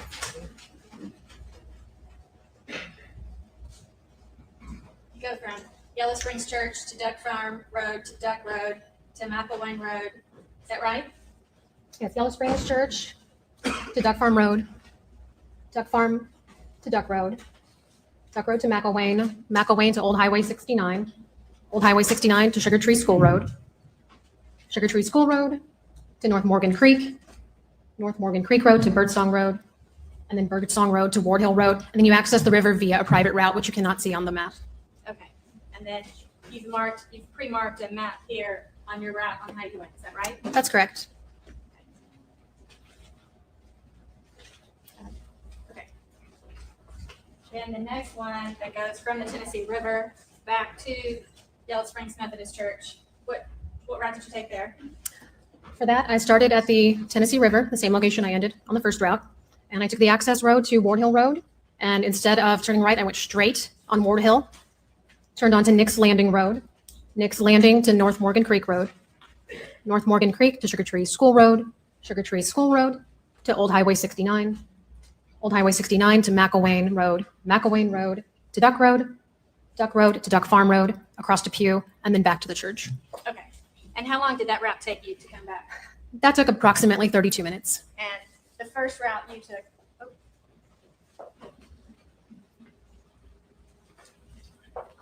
technical problems. I think I hit it with my foot.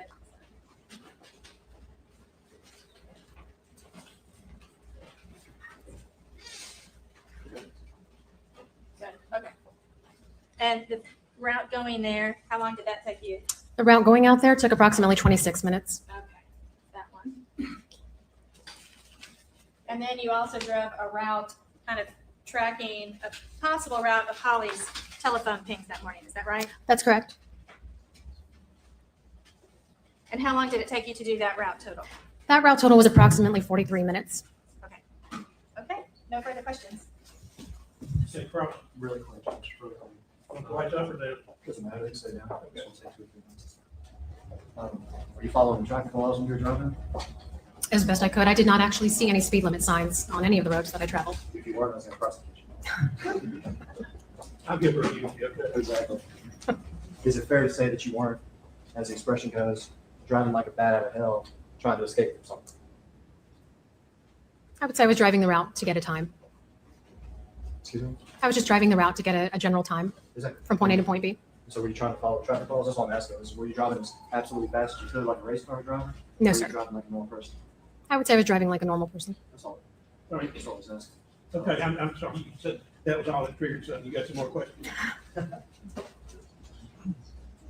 Judge. So that is all. Okay. Anything else? No, Your All Honor. right, step in. Thank you, sir. Your Honor, that's our last witness we have today. All right. We're gonna get you out of here early if you're warming up. All right. So we are going to pause it there as well. Let's see. I think we're getting pretty damn close here to the end. Jury instructions. Yeah, I think we've got about a total of 3 hours left of testimony and then closings. And then that's it. And then rebuttal, which is pretty short. So that's that. We will most likely pick it up tomorrow and keep plowing through. I just want to make sure that we're done with the trial before this opinion by the judge drops. It'd be pretty shitty if we hadn't finished the trial and that drops and he gets a new trial. I'd like to be finished with it. So I've got to really keep pedal to the metal. All right. So a couple of announcements. I just posted it while we were watching. I was working on screen. And part 2 of the Richard Allen appellate brief debate with Andrea Burkhart and Allie representing the side of Richard Allen and the esteemed Michael Osbrook representing the side of the state is going down Wednesday at 5:45 Central Time. So be there or be square. It is going to be educational and entertaining both. And I think that it's probably the most intellectually honest evaluation of the briefs that you're going to get anywhere. That's specifically why I put Osbrook in the uncomfortable position of defending the state's position. So hopefully you'll all be there. Make sure you set your notifications. Another thing that I'm really, really excited about, and it's a homework assignment for y'all. We've got a small crowd in here, which is always mind-blowing to me. I guess everybody wants to watch 2 people talk about their sex lives, in some kind of order of protection or whatever the hell that thing was with Aiden and his acts. But at any rate, if you have never seen the documentary called Trial 4, and I believe that it's on Netflix, it's an amazing documentary.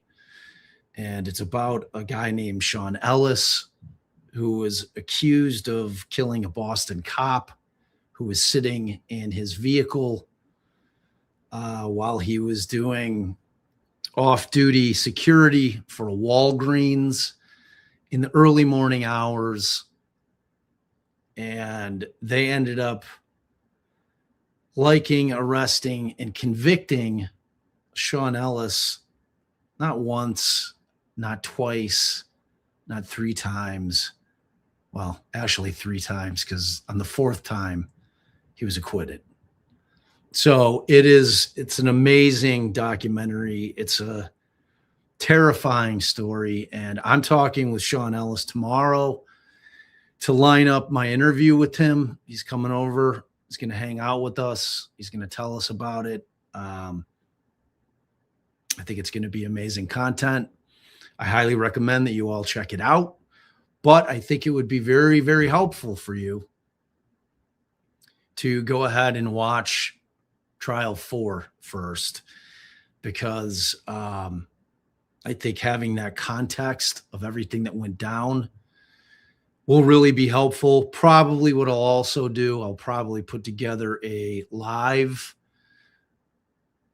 kind of outlining the case, and we will, brief you in the event that you can't dedicate the time to that documentary. But it's an awesome doc. It really is. It really, really is. So that's going to be coming up here, hopefully in the very, very near future, hopefully in the next week or so. That's what I'm going to try to push Sean for. I'd love to get his attorney, Marianne Scarpaccio, on as well. She is a freedom fighter of the highest order. I absolutely adore her. She has done incredible work on all kinds of cases, including Sean's. And she just fights. She fights the only way that you can fight in order to get things overturned, convictions, namely. And she's just a hell of a lawyer. So I'm gonna see tomorrow during my conversation if I can get Sean to convince her to come on, either with Sean or on a separate occasion, because frankly, there's quite a few cases I'd like to talk to her about. But I'm really, really pumped about having Sean on. And then Stephanie, with a little late love. Thankful for the banter on this channel. I'm heading down to Austin to support my brother-in-law during his kidney surgery. Oh my goodness. Well, we are sending all the healing vibes that we have to you. So bring that along. And I mean that sincerely. I hope everything goes all right. It sounds like major surgery. So all the good vibes from all of us, healing vibes. Hope everything goes well, and keep us posted. Keep us posted on it. All right, you guys. So keep your eyes out for tomorrow. Make sure you're subbing. Oh, we passed 66,000 today. It's always exciting. New little landmark. So thank you all for that. We appreciate that. And hey, I'm pressing on Buried again inside the John Wayne Gacy investigation. If you haven't listened to it, listen to it. Just start it. Even if you don't think that you're into serial killer stuff, it's so much more than that. It really is. It's buried inside the John Wayne Gacy investigation. It's my proudest professional accomplishment. It's something that I poured my heart and soul into for over a year. And it's just one of those things where once you start listening, you're going to be sucked in, because it's that kind of thing. So yes, I am happy to report Garcia, if you can't wait, episode 72 is now on Patreon, and I think we'll be dropping into the regular feed tomorrow. So ask and ye shall receive. There is the newest episode of Tunnel Vision, People of the State of Nebraska versus Anthony Garcia. So check that one out too, but check out the Gacy one first, Buried, because it's amazing. It really is. It's one of those podcasts that I'm not sure there's anything out there that's comparable to it. So check that out. And then by the time you're done with Gacy, I'm going to be done with the Garcia season. It's like I'm plugging away on that thing, and it's getting close. We're in the trial, and I'm firing away. So frankly, that was what I was doing over Friday and Saturday. That's why I didn't go live. I was trying to dedicate some time to that particular podcast to get that thing out there. And there you go. So, all right, y'all. I love you, mods. I adore you. Thank you for everything that you do. Thank you, Tracy, for everything you do. I apologize, Trace, for not giving you notice that I had set the live. And I really didn't give people much notice at all. I think I set it, I don't know, 25, maybe a half an hour before I went live. So, but thank you guys. You mods are amazing. I just adore you so very much. Congratulations to you guys as well on the 66K. You're integral to our growth, and I am eternally thankful to all of you. And to you guys, our ride or dies, our noobs, whatever the case may be, I adore you as well. Because without you guys, I'm just an old man talking about a lot of cases. See you tomorrow. Bye.